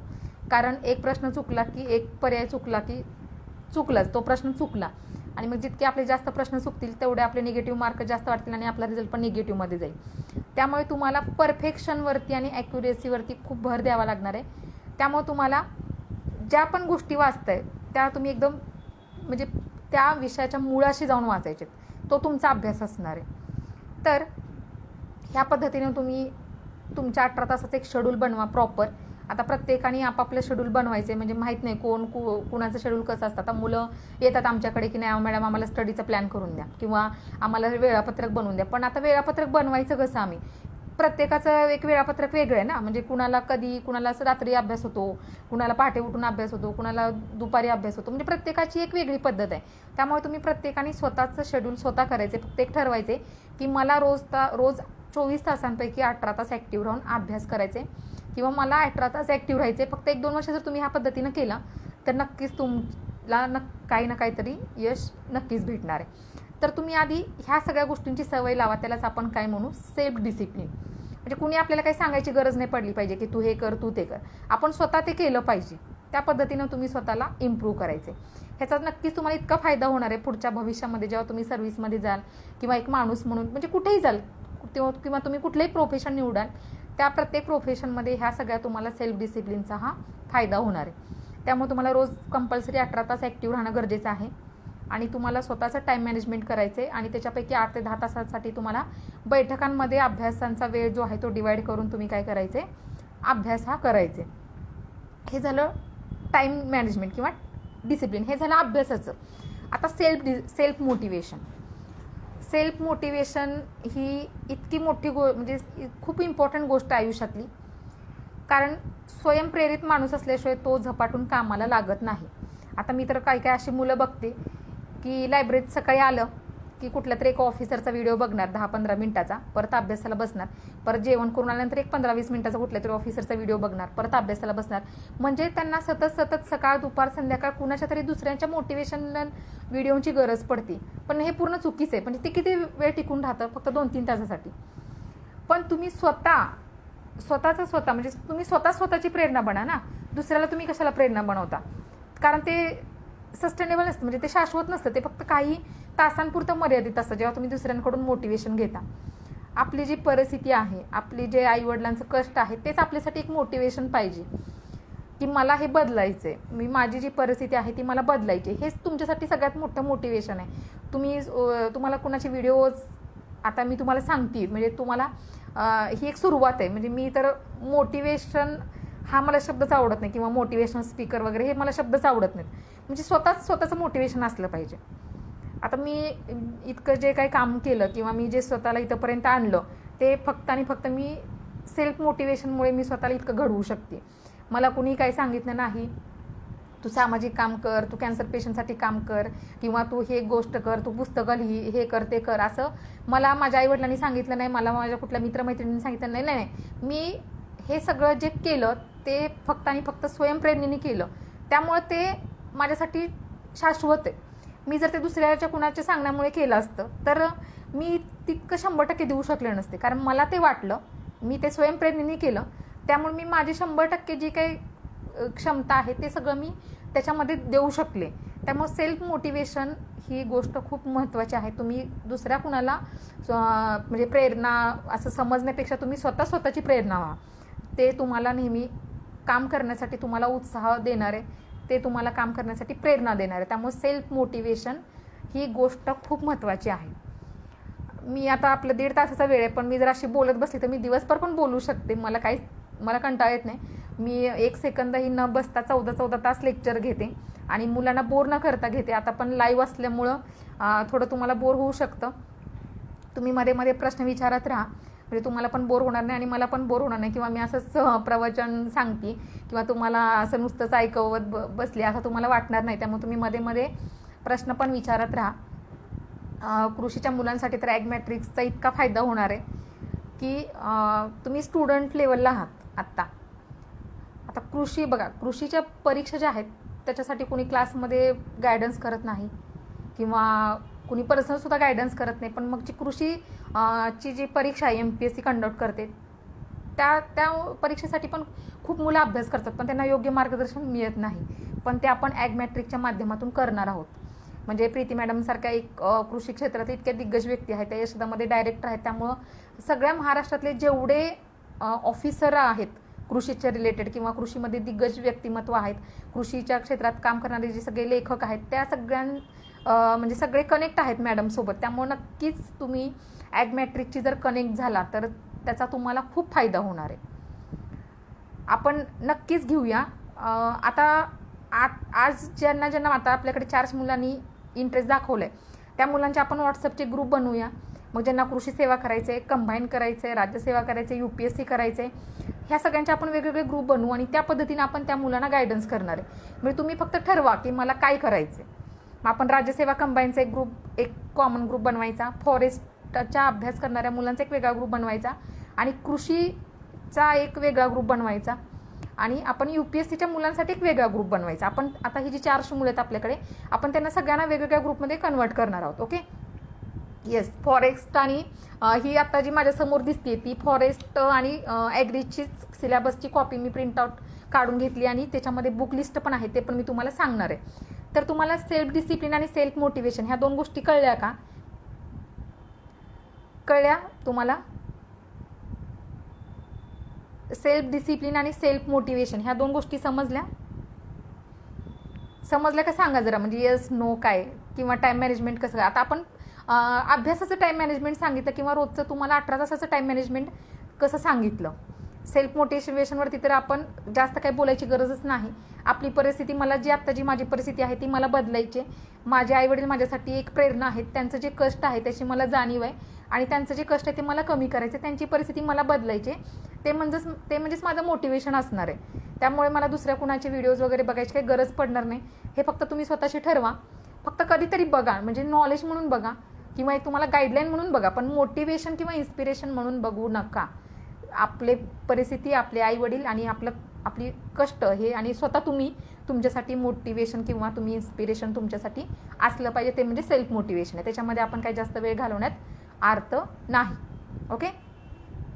तर आता आपल्याला परीक्षेमध्ये टाईम मॅनेजमेंट कसं करायचं आहे ह्या 2 गोष्टीकडे येऊया आपण. आता मुलांनी विचारलं GSमध्ये आणि CSATमध्ये.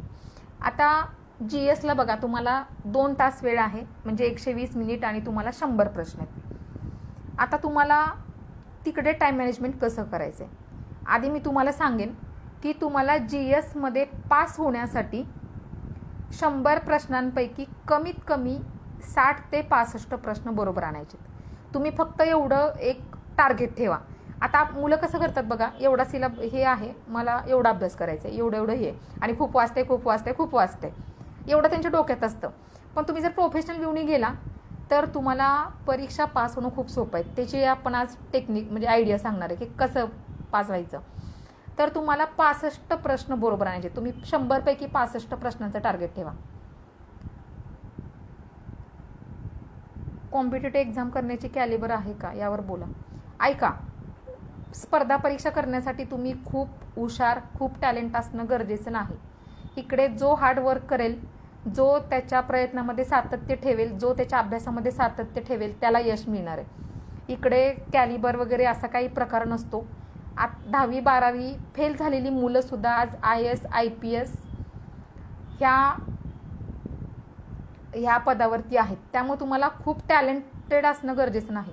आता ट्रू फॅक्ट काय सांगणार आता मी, म्हणजे ट्रू फॅक्ट म्हणजे नेमकं काय मग विचारायचं तुम्हाला, म्हणजे काय सांगू ट्रू फॅक्ट. बघा, तुम्ही जर प्रॉपर वेने अभ्यास केला तर तुम्हाला यश लवकर मिळणार आहे. आता तुम्हाला खूप सारी लोक मार्गदर्शन करणारी आहेत, पण नेमकं तुमचं स्वप्न सत्यात उतरवण्यासाठी नेमकं काय करावं लागेल ही माणसं खूप तुम्हाला कमी मिळतील. त्यामुळं तुम्ही एक सेल्फ स्टडीवरती जास्त भर द्यावा मला असं वाटतं. आणि एक योग्य मार्गदर्शन, एक तुम्हाला जर माहिती असलं की मला नेमकं काय वाचायचं आहे हे जर तुम्हाला एकदा सांगितलं आणि तो जर सांगणार एक जरी गुरु तुम्हाला भेटला तर तुम्हाला नक्कीच यश मिळेल. त्यामुळे तुम्ही जास्त फापट पसारा असं जास्त ह्याच्या भानगडीत पडू नका. आता मी तुम्हाला जे सांगते ते लक्षपूर्वक ऐका. GSमध्ये स्कोअर कसं जास्त आणायचे आणि टाईम मॅनेजमेंट, आधी GS बघू आपण, नंतर CSAT बघू. GSमध्ये तुम्हाला 100 प्रश्न आहेत, त्याच्यापैकी तुम्हाला 60 ते 65 प्रश्न बरोबर आणायचे. 100 पैकी. आता 60 ते 65 प्रश्न बरोबर आणण्यासाठी तुम्हाला कमीत कमी 85 ते 90 अटेम्प्ट करायचे. सगळ्याच्या सगळे अटेम्प्ट करत बसायचं नाही, कारण निगेटिव्ह आपल्याला जायचं नाही आहे निगेटिव्ह मार्किंगमध्ये. त्यामुळे तुम्हाला कमीत कमी तुम्हाला काय करायचे, जास्तही करायचे. तर 65 प्रश्न बरोबर आणण्यासाठी 90 प्रश्न सोडवायचे. तुम्हाला 90 अटेम्प्ट सोडवायचे. उगीच तुम्हाला 4 पण पर्यायामध्ये कन्फ्युजन आहे तर तो प्रश्न सोडवायचाच नाही आपल्याला. तर त्यामुळे जास्तीत जास्त मार्क्स मिळवण्यासाठी तुम्ही 90 अटेम्प्ट करू शकता. ओके. ॲग्मॅट्रिक्सचं एम काय आहे की जे कृषीच्या रिलेटेड मुलं आहेत, कृषीतल्या मुलांना सेट करणं, म्हणजे मग ते इंटर्नशिप असेल, स्कॉलरशिप असेल, त्याच्यानंतर तुम्हाला जॉब असेल, प्लेसमेंट असेल, अप्रेंटिसशिप असेल, ह्या सगळ्या गोष्टींसाठी कृषी क्षेत्रातल्या मुलांना मदत करणं हे ॲग्मॅट्रिक्सचं एम आहे. ओके. मग ते स्टुडंट ते इंडस्ट्रीपर्यंत कनेक्ट होण्यासाठीचा जो काही रस्ता आहे, म्हणजे मार्ग आहे, त्या मार्गावरती कसं जायचं आणि तिथेपर्यंत कसं पोहोचायचं ह्याचा जो काय एक विजयपथ म्हणू आपण ॲग्मॅट्रिक्सला, त्या विजयपथासारखं काम ॲग्मॅट्रिक्स हे कृषीच्या मुलांना करणार आहे. पण आपण फक्त कृषीच्या मुलांवर पुरतंच लिमिटेड न राहता आपण बाकीचे जे काही स्पर्धा परीक्षेचे विद्यार्थी आहेत त्यांनासुद्धा आपण वेबिनार असेल, झूम मीटिंग असेल किंवा नंतर आपण ऑफलाईन पण पुढे जाऊन जेव्हा कोविडच्या नंतर सगळंच व्यवस्थित सुरू होईल जून नंतर वगैरे, आपण हे सुद्धा सगळं आपण नंतर सुरू करणार आहोत.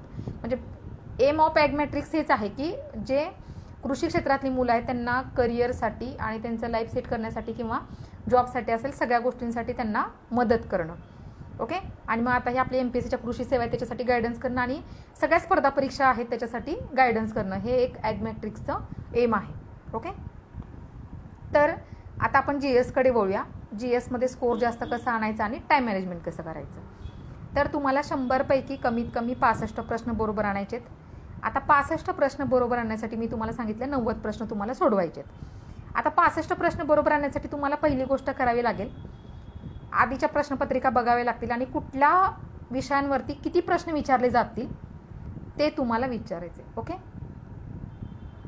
आता ॲग्मॅट्रिक्स तुम्हाला जॉईन करण्यासाठी ॲग्मॅट्रिक्सचं पेज आहे ते तुम्ही लाईक करा, फॉलो करा. तुम्हाला ॲग्मॅट्रिक्सच्या पेजवरती वेळोवेळी अपडेट मिळत राहतील. आणि आत्ताची जी काही गुगल फॉर्मची जी लिंक आम्ही शेअर केलेली आहे ॲग्मॅट्रिक्सच्या पेजवरती, त्या गुगल लिंकवरती जाऊन तुम्ही गुगल फॉर्म पण भरून घ्या, म्हणजे तुम्ही आमच्याशी कनेक्ट होऊ शकता. ओके. तर 65 प्रश्नांची तुम्हाला विभागणी करायची की कुठल्या विषयाला किती प्रश्न विचारतात. म्हणजे हिस्ट्रीला किती विचारतात, सायन्सला किती विचारतात. तुम्हाला प्रश्नांची विभागणी केली की अभ्यास करायला सोपं जाणार आहे. आता तुम्हाला 65 प्रश्नांची विभागणी करण्यासाठी तुमच्या हातामध्ये आहेत 7 विषय. आता सायन्ससारखा एक मोठा विषय आहे, त्या विषयाचा आवाका जास्त आहे. फिजिक्स आहे, केमिस्ट्री आहे. येस, मी सांगते प्लॅन बी वरती पण सांगते. फिजिक्स आहे, केमिस्ट्री आहे, त्याच्यानंतर हेल्थ सायन्स आहे आणि बायोलॉजी आहे.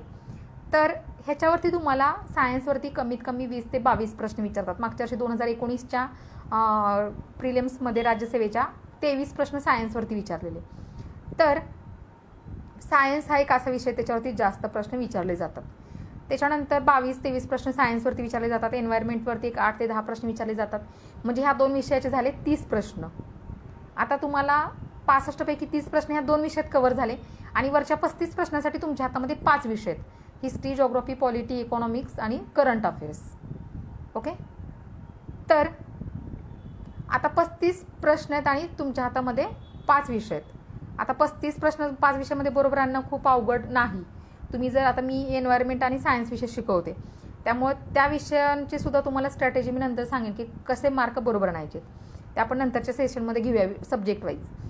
तर आता ह्या एन्व्हायरमेंट आणि सायन्सचे मिळून झाले 30 प्रश्न. आता 35 प्रश्नांसाठी तुमच्या हातामध्ये आहेत 5 विषय. आता पॉलिटी आणि इकॉनॉमिक्स ह्याच्यावरती एक 10-12 प्रश्न येतात आणि हे 2 विषय जर तुम्ही परफेक्ट केले तर हे 2 विषय तुम्हाला पैकीच्या पैकी मार्क्स मिळवून देतात. तर आता समजा पॉलिटी इकॉनॉमिक्स तुम्ही 10-12 प्रश्नांपैकी तुमचे कमीत कमी 8 प्रश्न तर बरोबर येतील. म्हणजे 8 ते 10 प्रश्न तुम्ही बरोबर आणू शकता, परफेक्ट आणि नेमकं काय वाचायचं हे तुम्हाला कळलं तर. ओके.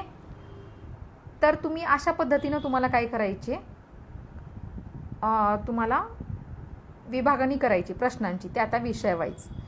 भूगोल असेल आणि करंट अफेअर्स, आता ह्या 65 प्रश्नांची विभागणी करायची आणि त्या पद्धतीनं तुम्ही काय करायचे, अभ्यास करायचे. आता तुम्हाला 120 मिनिट वेळ आहे आणि तुम्हाला कमीत कमी 90 प्रश्न सोडवायचे आहेत. म्हणजे तुम्हाला एका प्रश्नासाठी कमीत कमी 1 ते 1.5 मिनिट वेळ लागतो. मग आता तुम्हाला तो प्रश्न वाचायचा, समजून घ्यायचा, परत 4 पर्यायापैकी 1 पर्याय त्याला टिक मार्क करायचं. मग ह्याच्यासाठी तुम्हाला प्रॅक्टिस खूप गरजेची. त्यासाठी तुम्ही जास्तीत जास्त MCQ सोडवणं गरजेचं आहे. आता जेव्हा तुम्ही अभ्यासाला सुरुवात कराल त्यावेळेस तुम्ही लगेच प्रश्न बघायचे आणि ते जास्तीत जास्त ते आता घटकावरचे जे काही प्रश्न आहेत, जो घटक तुम्ही पूर्ण केला. आता फॉर एक्झाम्पल तुम्ही शाश्वत विकास हा चॅप्टर वाचला इकॉनॉमिक्समधला, त्याची शाश्वत विकासाची उद्दिष्ट ती तुम्ही पाठ करायची, म्हणजे वाचायची.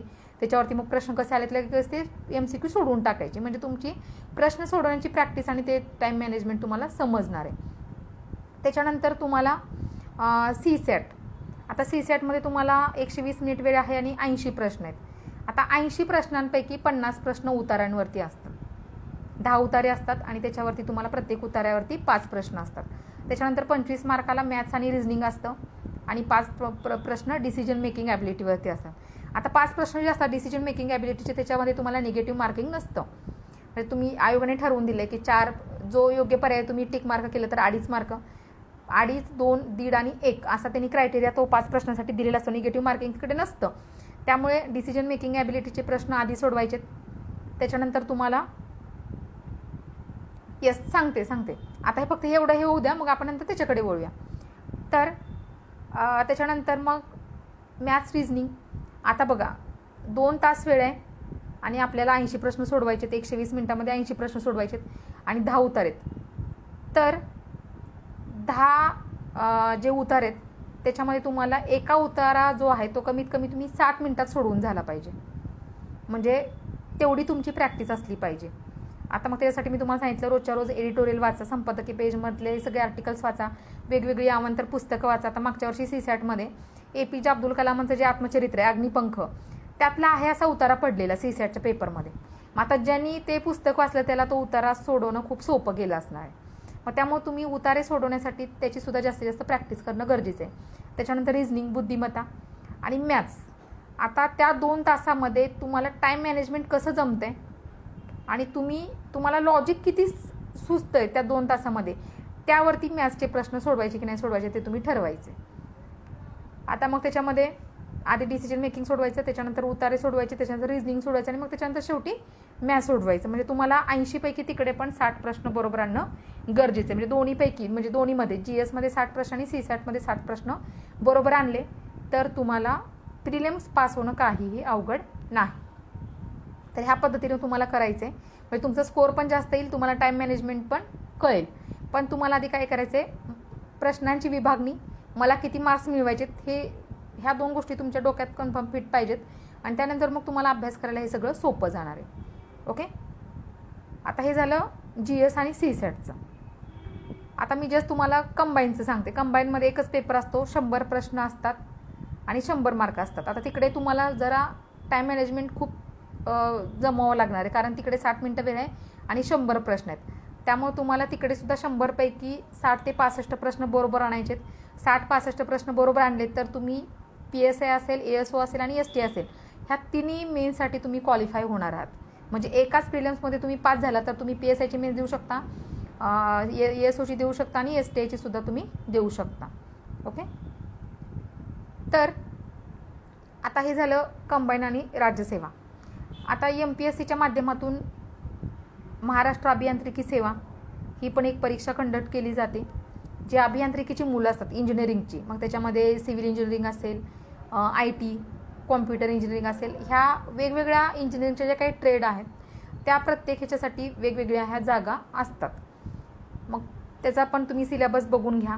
त्याच्यानंतर कृषी सेवा. आता कृषी सेवाच्या गट अ आणि गट ब,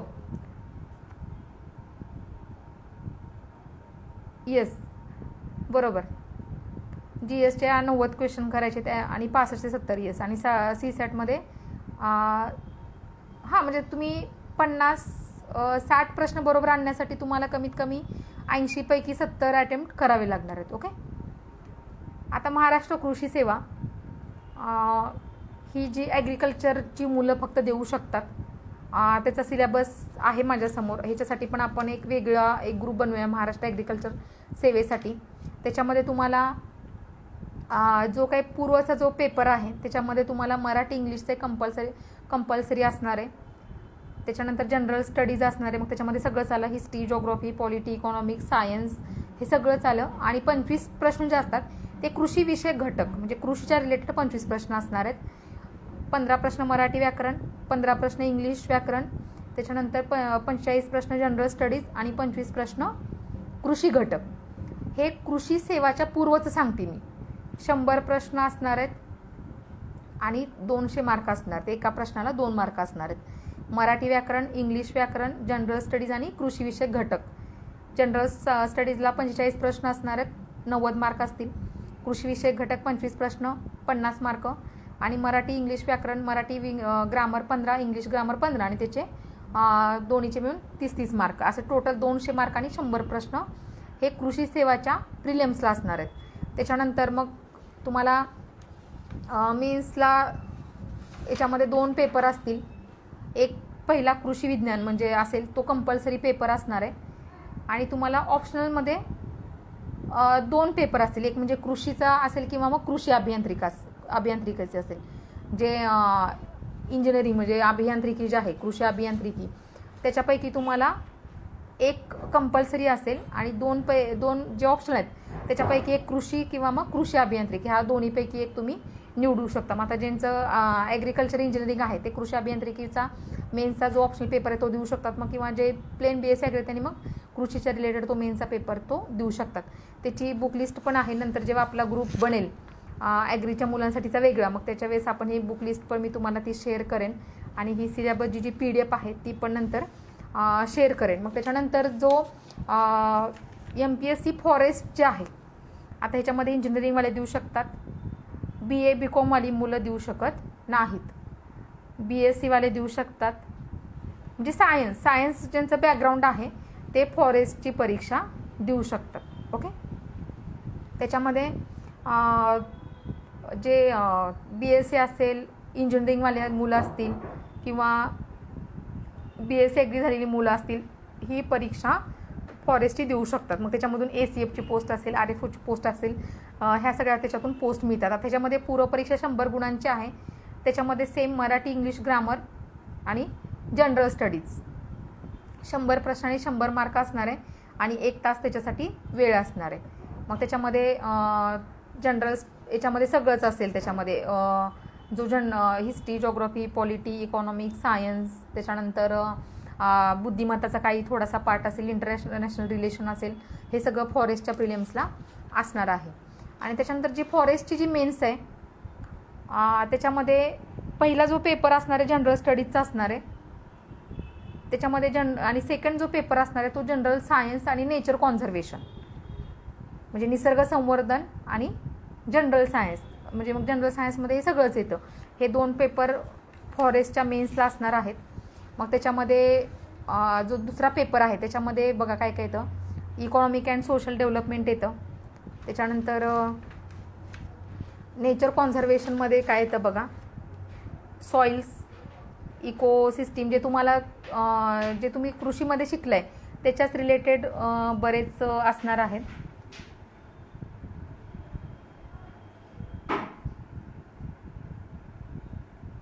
तर त्याच्यामध्ये हे सगळे पॉईंट्स असणार आहेत. परत एकदा सांगते, कृषीची जी पूर्वपरीक्षा आहे ती 100 प्रश्न 200 मार्क आहेत. त्याच्यामध्ये तुम्हाला Marathi, English, grammar, general studies आणि कृषी विषय घटक, आणि मेन्सला एक पेपर कंपल्सरी असणार आहे कृषी विज्ञानचा, आणि जे 2 पेपर आहेत ऑप्शनल आहेत, एक कृषी विज्ञानचा आहे आणि एक कृषी अभियांत्रिकीचा आहे. मग त्यापैकी दोन्हीपैकी तुम्ही एक सिलेक्ट करू शकता. आणि फॉरेस्टला पण प्रिलिम्सला एक पेपर आहे आणि मेन्सला 2 पेपर आहेत. मग प्रिलिम्सचा जो काय फॉरेस्टचा पेपर आहे त्याच्यामध्ये मराठी, इंग्लिश, ग्रामर आहे, करंट अफेअर्स आणि मग जनरल स्टडीज, आणि त्याच्यामध्ये रिजनिंग वगैरे पण विचारलं जातं. आणि मेन्सचा जो पेपर आहे तो जनरल सायन्समध्ये फिजिक्स, केमिस्ट्री, बायोलॉजी, झूलॉजी, म्हणजे बोटनी आणि झूलॉजी हे असणार आहे जनरल सायन्सच्या पहिल्या पेपरमध्ये. आणि दुसरा जो आहे तो नेचर कॉन्झर्वेशनचा असणार आहे. नेचर कॉन्झर्वेशनमध्ये सॉइल्स आहे, soil and moisture conservation, ecosystem, त्याच्यानंतर एन्व्हायरमेंटल पोल्युशन, हे सगळे पॉईंट्स जे आहेत ते मेन्सच्या दुसऱ्या पेपरमध्ये असणार. तर फॉरेस्टचा पण अभ्यास करायला काही हरकत नाही. तिकडे सुद्धा म्हणजे राज्यसेवा सगळी मुलं बघा, मुलांची मानसिकता अशी आहे की झालं तर डेप्युटी कलेक्टरच व्हायचं, DYSPच व्हायचं, नाही तर काहीच नाही व्हायचं. मग सगळा क्राऊड जो आहे तो मग राज्यसेवा कंबाईन. मग मी म्हणेल की तुम्ही ज्या बाकीच्या MPSCच्या परीक्षा आहेत, आता FDIची परीक्षा आहे, मग जे फूड टेक्नॉलॉजीमधून ज्यांचं ग्रॅज्युएशन झालेलं आहे मग त्यांनी त्या परीक्षा द्या. किंवा आता जे सायन्स बॅकग्राऊंडची मुलं आहेत त्यांनी वनसेवा असेल त्याच्यावरती फोकस करा. म्हणजे तुम्हाला तिकडे काही ना काहीतरी यश लवकरात लवकर भेटून जाईल. म्हणजे मी फक्त डेप्युटी कलेक्टरसाठीच प्रयत्न करेन, DYSPसाठीच प्रयत्न करेन, मग म्हणजे तसं न करता तुम्ही ह्या बाकीच्या MPSCच्या परीक्षा आहेत तिकडून पण तुम्हाला क्लास 1चीच पोस्ट मिळणार आहे. पण आपली मुलं त्या परीक्षांचा अभ्यास करत नाहीत आणि त्या परीक्षांचा कोणी जास्त प्रॉपर गायडन्स पण करत नाही. त्याच्यासाठी आपण ॲगमॅट्रिक्सच्या माध्यमातून, एक असा प्लॅटफॉर्म आहे की MPSCच्या ज्या काही सगळ्या स्पर्धा परीक्षा आहेत त्याच्यासाठी आपण मार्गदर्शन प्रॉपर वेनी करणार आहोत. म्हणजे आता हे आपलं पहिलं सेशन आहे. म्हणजे मी काय सगळ्या परीक्षांचा मीच गायडन्स करणार नाही, तर त्या क्षेत्रातले जे काही दिग्गज आहेत ते तुम्हाला ॲगमॅट्रिकच्या माध्यमातून त्या लोकांचं तुम्हाला मार्गदर्शन मिळणार आहे. त्यामुळे तुम्ही ॲग मॅट्रिक्सची जास्तीत जास्त मोठ्या प्रमाणात कनेक्ट व्हावं ह्यासाठी मी सगळ्यांना विनंती करते. म्हणजे तुम्ही मिसगाईड न होता किंवा तुम्ही गोंधळून न जाता तुम्हाला एक प्रॉपर एक ट्रॅक भेटेल, जेणेकरून तुम्हाला तुमच्या यशापर्यंत लवकरात लवकर पोचण्यासाठी मदत होणार आहे. त्यामुळे तुम्ही ॲग मॅट्रिक्स म्हणजे आपण कनेक्ट होऊया. आणि मी जे काय ॲग मॅट्रिक्सचे सगळे जे आहेत मी सगळ्यांना सांगू इच्छिते की जे मॅडम आत्ता जे आपल्याकडे मुलं आलेली आहेत, आपण ज्यांना खरंच ॲग्रीच्याच रिलेटेड करायचे, त्याच परीक्षांचा अभ्यास करायचा आहे, तर आपण मग त्यांचा एक वेगळा ग्रुप बनवूया. ते जास्त सोपं राहील आपल्यासाठी आणि मुलांना पण त्याचा फायदा होईल. आणि मग ज्यांना कृषी सेवाचा एक वेगळा करू आपण ग्रुप, किंवा फॉरेस्टचा एक वेगळा ग्रुप करू, राज्यसेवा कंबाईनचा एक वेगळा ग्रुप करू, आणि एक UPSCच्या मुलांसाठीचा एक वेगळा ग्रुप करूया. ओके. तर हे झालं सगळ्या वेगवेगळ्या ज्या परीक्षा घेतात, किंवा मग UPSC. आता UPSC सिव्हिल सर्व्हिसेस जी परीक्षा आहे तिकडे जास्त सगळ्यांना तेच माहीत असतं ना, UPSC सिव्हिल सर्व्हिसेस म्हणजे IAS, IPS, IRS, IFS ह्या 3-4 पोस्ट. पण UPSC अशा खूप साऱ्या एक्झाम कंडक्ट करते.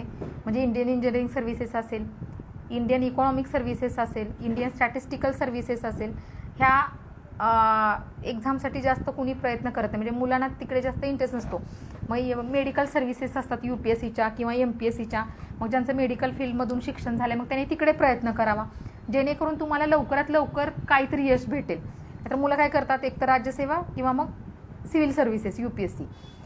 मग हे करण्यापेक्षा तुम्ही ज्या क्षेत्रातून एज्युकेशन घेतलेलं आहे त्या क्षेत्रात जर तुम्ही गेला. आता मी असे बरेच इंजिनिअरिंग पासआउट मुलं झालेत, मी त्यांना सांगते बाबांनो की तुमचं मेकॅनिकल इंजिनिअरिंग झालं आहे ना, म्हणजे तुम्ही आत्ता इंडियन इंजिनिअरिंग सर्व्हिसेसचा अभ्यास करा ना, म्हणजे जे तुम्ही आता इंजिनिअरिंगला शिकलं आहे तेच तुम्हाला तिकडं असणार आहे. तर मुलांना ते नको वाटतं, असं वाटतं की नाही आता खूप अवघड वाटतं ते. म्हणजे उलट ते सोपं आहे. तुम्ही सिव्हिल सर्व्हिसेसमध्ये 2-3 वर्ष वेळ वाया घालवण्यापेक्षा तुम्ही जर प्रॉपर वेने 1 वर्ष जर इंडियन इंजिनिअरिंग सर्व्हिसेसचा अभ्यास केला तर तुम्ही लवकर तिकडे पास व्हाल.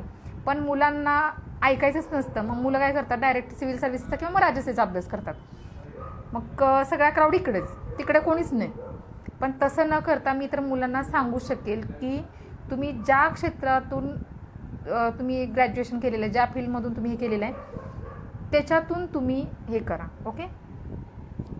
प्री एक्झाम पास झाले पण मेन्सला यश नाही भेटले. ओके. ओके, आपण जेव्हा ग्रुप करू त्यावेळेस आपण नक्कीच तुम्हाला प्रॉपर गायडन्स भेटेल. आता बघा इथं माझ्यासमोर जो सिलेबस आहे आता ॲग्रीचा आणि फॉरेस्टचा.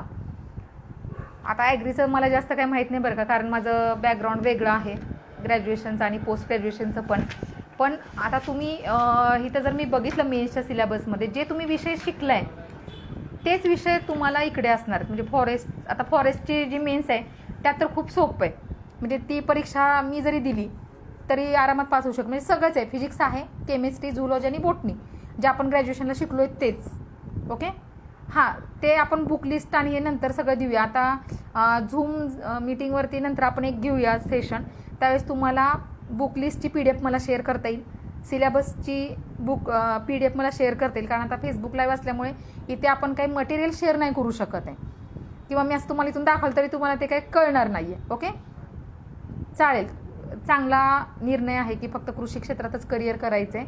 तुम्हाला खूप लवकर यश मिळेल तुम्ही जर प्रॉपर वेने गेला तर. आणि आम्ही ॲग मॅट्रिक्स नेहमीच तुमच्या म्हणजे सोबत आहे, तुम्हाला मार्गदर्शन करण्यासाठी नेहमीच तयार आहे.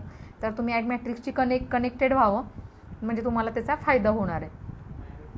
तर फॉरेस्टची जर मी मेन्स बघितली तर मेन्सचा सिलेबस हेच आहे, म्हणजे नेचर कॉन्झर्वेशन, त्याच्यामध्ये सगळं एन्व्हायरमेंट आणि सॉईल कॉन्झर्वेशन वगैरे आहे.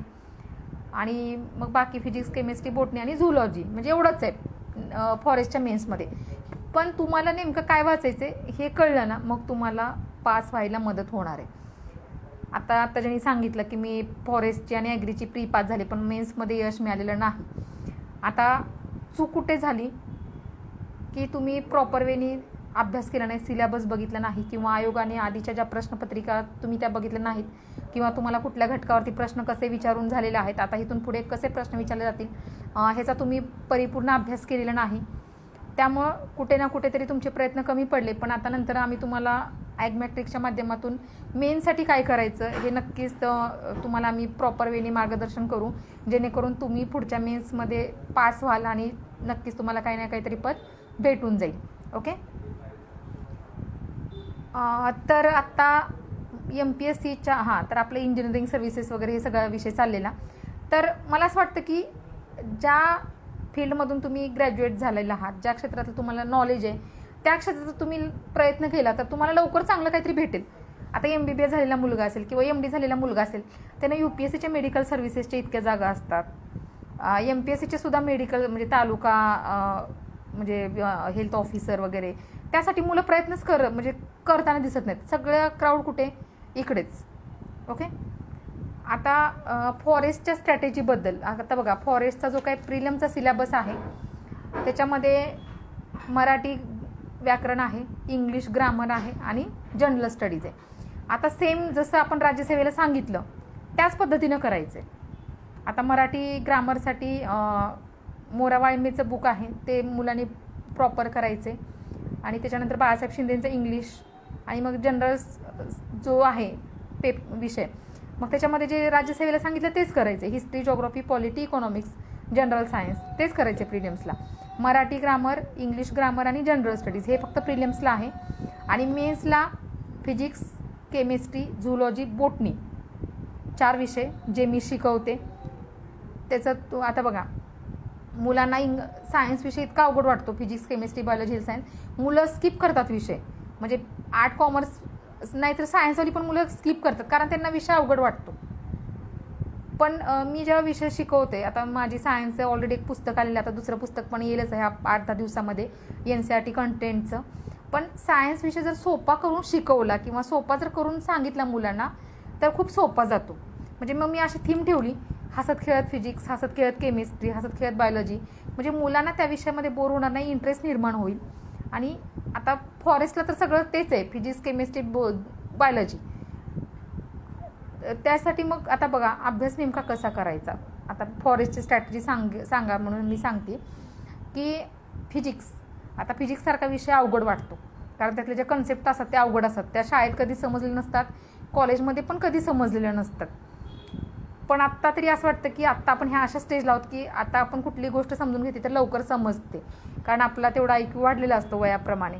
तर आता न्यूटनचा गुरुत्वाकर्षणाचा नियम जो शाळेत पण समजलेला नसतो, 11वी-12वीला पण समजलेला नसतो आणि तो स्पर्धा परीक्षा अभ्यास करताना पण समजत नाही. पण तो जर एक शिक्षक जर चांगला शिकवणारा असेल, त्यांनी जर सांगितलं तर ती गोष्ट आयुष्यातून कधी तुमच्या विसरू शकणार नाही. पण तो सांगणारा शिक्षक मात्र सोप्या भाषेत सांगणारा असावा. नाही तर उगीच ते इंग्लिश आणि पुस्तकी भाषेत जर मुलांना सायन्स शिकवलं तर कधीच ते कळणार नाही. तर तुम्हाला फिजिक्सचा अभ्यास करताना काय करायचं आहे की कन्सेप्ट वाईज अभ्यास करायचे. आता फॉर एक्झाम्पल ऊर्जा म्हणजे काय?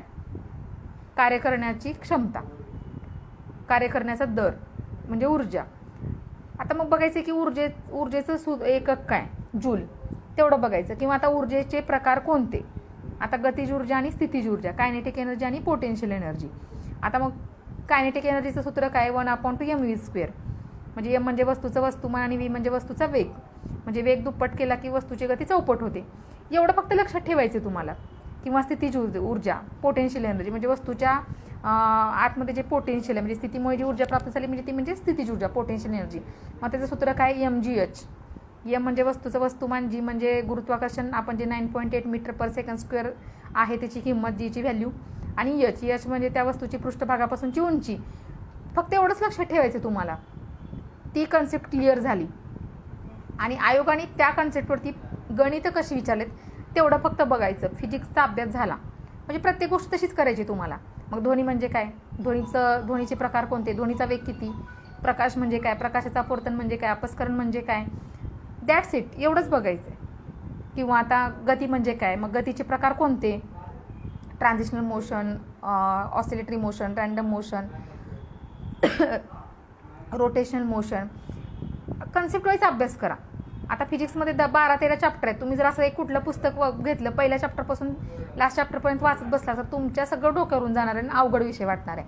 पण तुम्ही जर असं कन्सेप्ट वाईज केला अभ्यास तर तुम्हाला अभ्यास करणं खूप सोपं जाणार आहे. सेम केमिस्ट्रीचं पण तसंच. केमिस्ट्रीमध्ये आधी बघायचं मूलद्रव्य म्हणजे काय, मूलद्रव्याचं वर्गीकरण म्हणजे काय. आता मूलद्रव्याचं वर्गीकरण करताना काय काय कशामध्ये होतं, संयुग म्हणजे काय, मिश्रण म्हणजे काय, अणूचा शोध कुणी लावला, असं प्रत्येक आवर्त सारणी म्हणजे काय, असं मग तुम्ही असं टप्प्याटप्प्यामध्ये बघा ना, कन्सेप्ट वाईज, मग तुम्हाला ते सोपं जाईल. किंवा आता बायोलॉजीमध्ये प्राण्यांचं वर्गीकरण, वनस्पतींचं वर्गीकरण, त्याच्यानंतर आपल्या ज्या सिस्टीम आहेत, ब्लड सर्क्युलेशन सिस्टीम असेल, रेस्पिरेटरी सिस्टीम असेल, एक्सरेटरी सिस्टीम असेल, ह्या सगळ्या ज्या म्हणजे अभ्यास जो आहे तो असा तुम्ही कन्सेप्ट वाईज करा, म्हणजे तुम्हाला सायन्स विषय अवघड वाटणार नाही. आणि तोच फॉरेस्टच्या मेन्सला सगळं हे आहे, फिजिक्स आहे, केमिस्ट्री आहे, झुलॉजी आणि बोटनी जे दुसऱ्या पेपरमध्ये असणार आहे. आणि एक आहे ते नॅचरल कॉन्झर्वेशन, मग त्याच्यामध्ये सगळं सॉईल, एन्व्हायरमेंट, ह्या सगळ्या गोष्टी येणार आहेत. ओके, तर ही झाली फॉरेस्टचा सिलेबस आणि त्याची स्ट्रॅटेजी. आता मी तुम्हाला काय काय सांगितलं बघा. MPSCमधून कुठल्या एक्झाम कंडक्ट करतात, त्याचा सिलेबस, त्याचा अभ्यास कसा करायचा. UPSC आणि MPSCमध्ये सिलेबस म्हणजे जी स्ट्रॅटेजी एक्झामची ती सेम आहे. प्रिलिम्सला GS आणि CSAT आहे. MPSCला 4 पेपर, मेन्सला GS 1, 2, 3, 4, 150 क्वेश्चन, 150 मार्क आणि सगळं ऑब्जेक्टिव्ह आहे. ओके, आणि UPSCची मेन्स जी आहे ती पूर्ण डिस्क्रिप्टिव्ह आहे. तिकडे 9 पेपर असणार आहेत तुम्हाला. मराठी इंग्लिश कंपल्सरी आहे, ज्याच्यामध्ये तुम्हाला 300 पैकी 120 मार्क्स मिळवणं कंपल्सरी आहे, क्वालिफाईंग आहे. आणि ते 2 पेपरमध्ये तुम्ही 300 पैकी 120 मार्क मिळवले तरच तुमचे बाकीचे 7 पेपर चेक केले जातील. मग ते 7 पेपर कोणते, GS 1, 2, 3, 4, SS एक पेपर असणार आहे 5वा, आणि ऑप्शनलचे 2 पेपर असतील. म्हणजे ऑप्शनल विषय एकच असतो, पण त्याचे पेपर 1 आणि पेपर 2 असे टोटल 7 पेपर असतात. आणि मराठी इंग्लिश हे 9 पेपर, ते 2 पेपरमध्ये तुम्ही 300 पैकी 120 मार्क मिळवले तरच तुम्हाला इकडे 7 पेपर तुमचे चेक केले जातात. आणि MPSCची जी मेन्स आहे ती पूर्ण ऑब्जेक्टिव्ह आहे. आता MPSCमध्ये मेन्सला 4 पेपर आहेत. GS 1मध्ये हिस्ट्री जॉग्राफी येतं, 2मध्ये पॉलिटी आणि पंचायत राज आहे, 3rd HRD आहे, ह्युमन रिसोर्स डेव्हलपमेंट, आणि GS 4मध्ये इकॉनॉमिक्स आणि सायन्स टेक्नॉलॉजी आहे, आणि कृषीचा पण घटक आहे GS 4मध्ये. ओके, आणि मग इंटरव्ह्यू 100 मार्काचा. आणि तुम्हाला 150 लुसेंटचं वाचा, आणि ते दोन्ही वाचा फॉरेस्टसाठी, मेन्ससाठी. हो, किंवा मग तुम्ही विजार्डचं पण एक येतं, किंवा सायन्स रिपोर्ट, म्हणजे ते इंग्लिशमधून असतं, UPSCसाठी असतं. पण तुम्हाला जर खूपच डीपमध्ये जर माहिती हवी असेल तर तुम्ही सायन्स रिपोर्ट म्हणून एक मॅगझिन येतं, ते पण तुम्ही दर महिन्याचं वाचू शकता. ओके, तर UPSC जो है वो प्रीलिम्स 2 पेपर रहते हैं, GS का रहता है और CSAT का. UPSC में CSAT क्वालिफाइंग है 33%, मतलब आउट ऑफ 200 आप 66 अगर मार्क्स लेते हो तो आप क्वालिफाई हो जाते हो. और MPSC राज्य सेवा में भी अभी नेक्स्ट एग्ज़ाम में CSAT क्वालिफाई हो जाएगा 33%.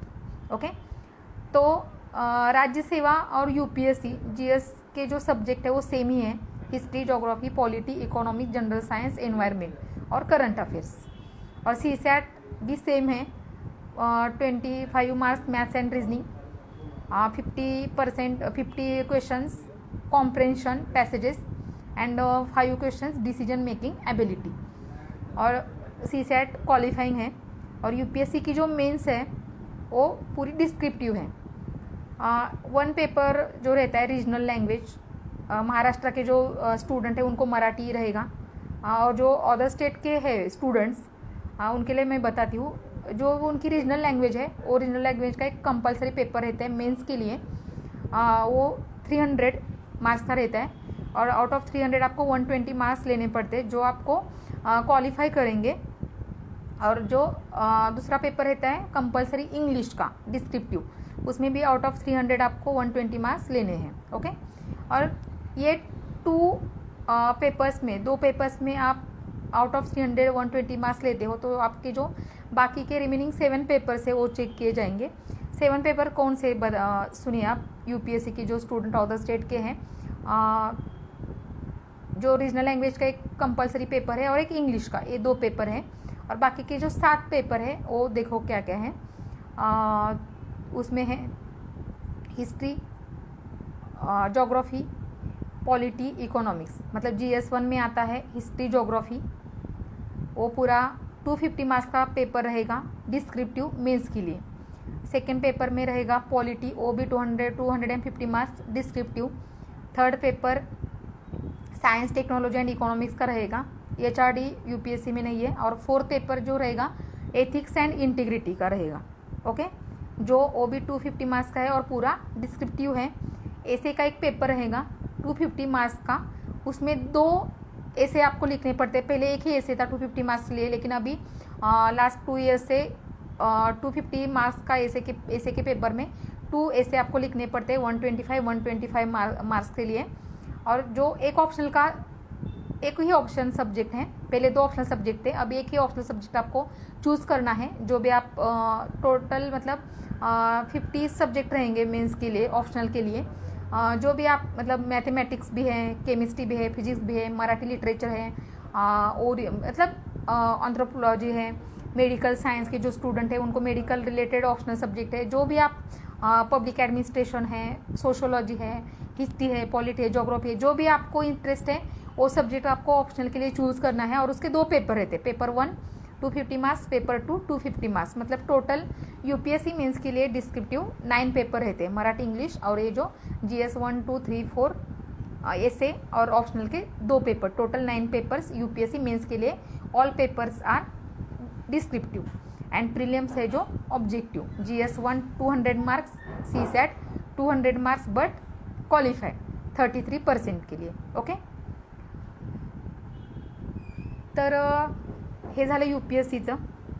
MPSCचं पण सेम तसंच 4 पेपर आहेत, ऑब्जेक्टिव्ह आहेत। UPSC डिस्क्रिप्टिव्ह आहे, पण MPSC ऑब्जेक्टिव्ह आहे।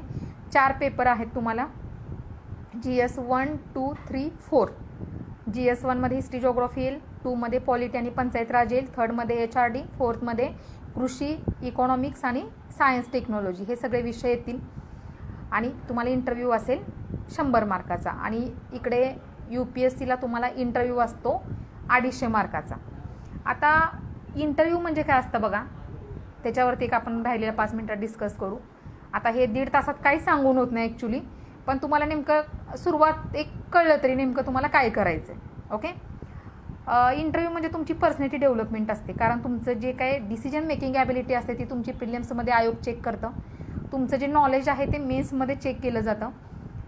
आता इंटरव्ह्यू, आता UPSCने तरी इंटरव्ह्यू किंवा मुलाखत हा शब्द दिला नाही, पर्सनॅलिटी टेस्ट असा शब्द दिलेला आहे मुलाखतीला।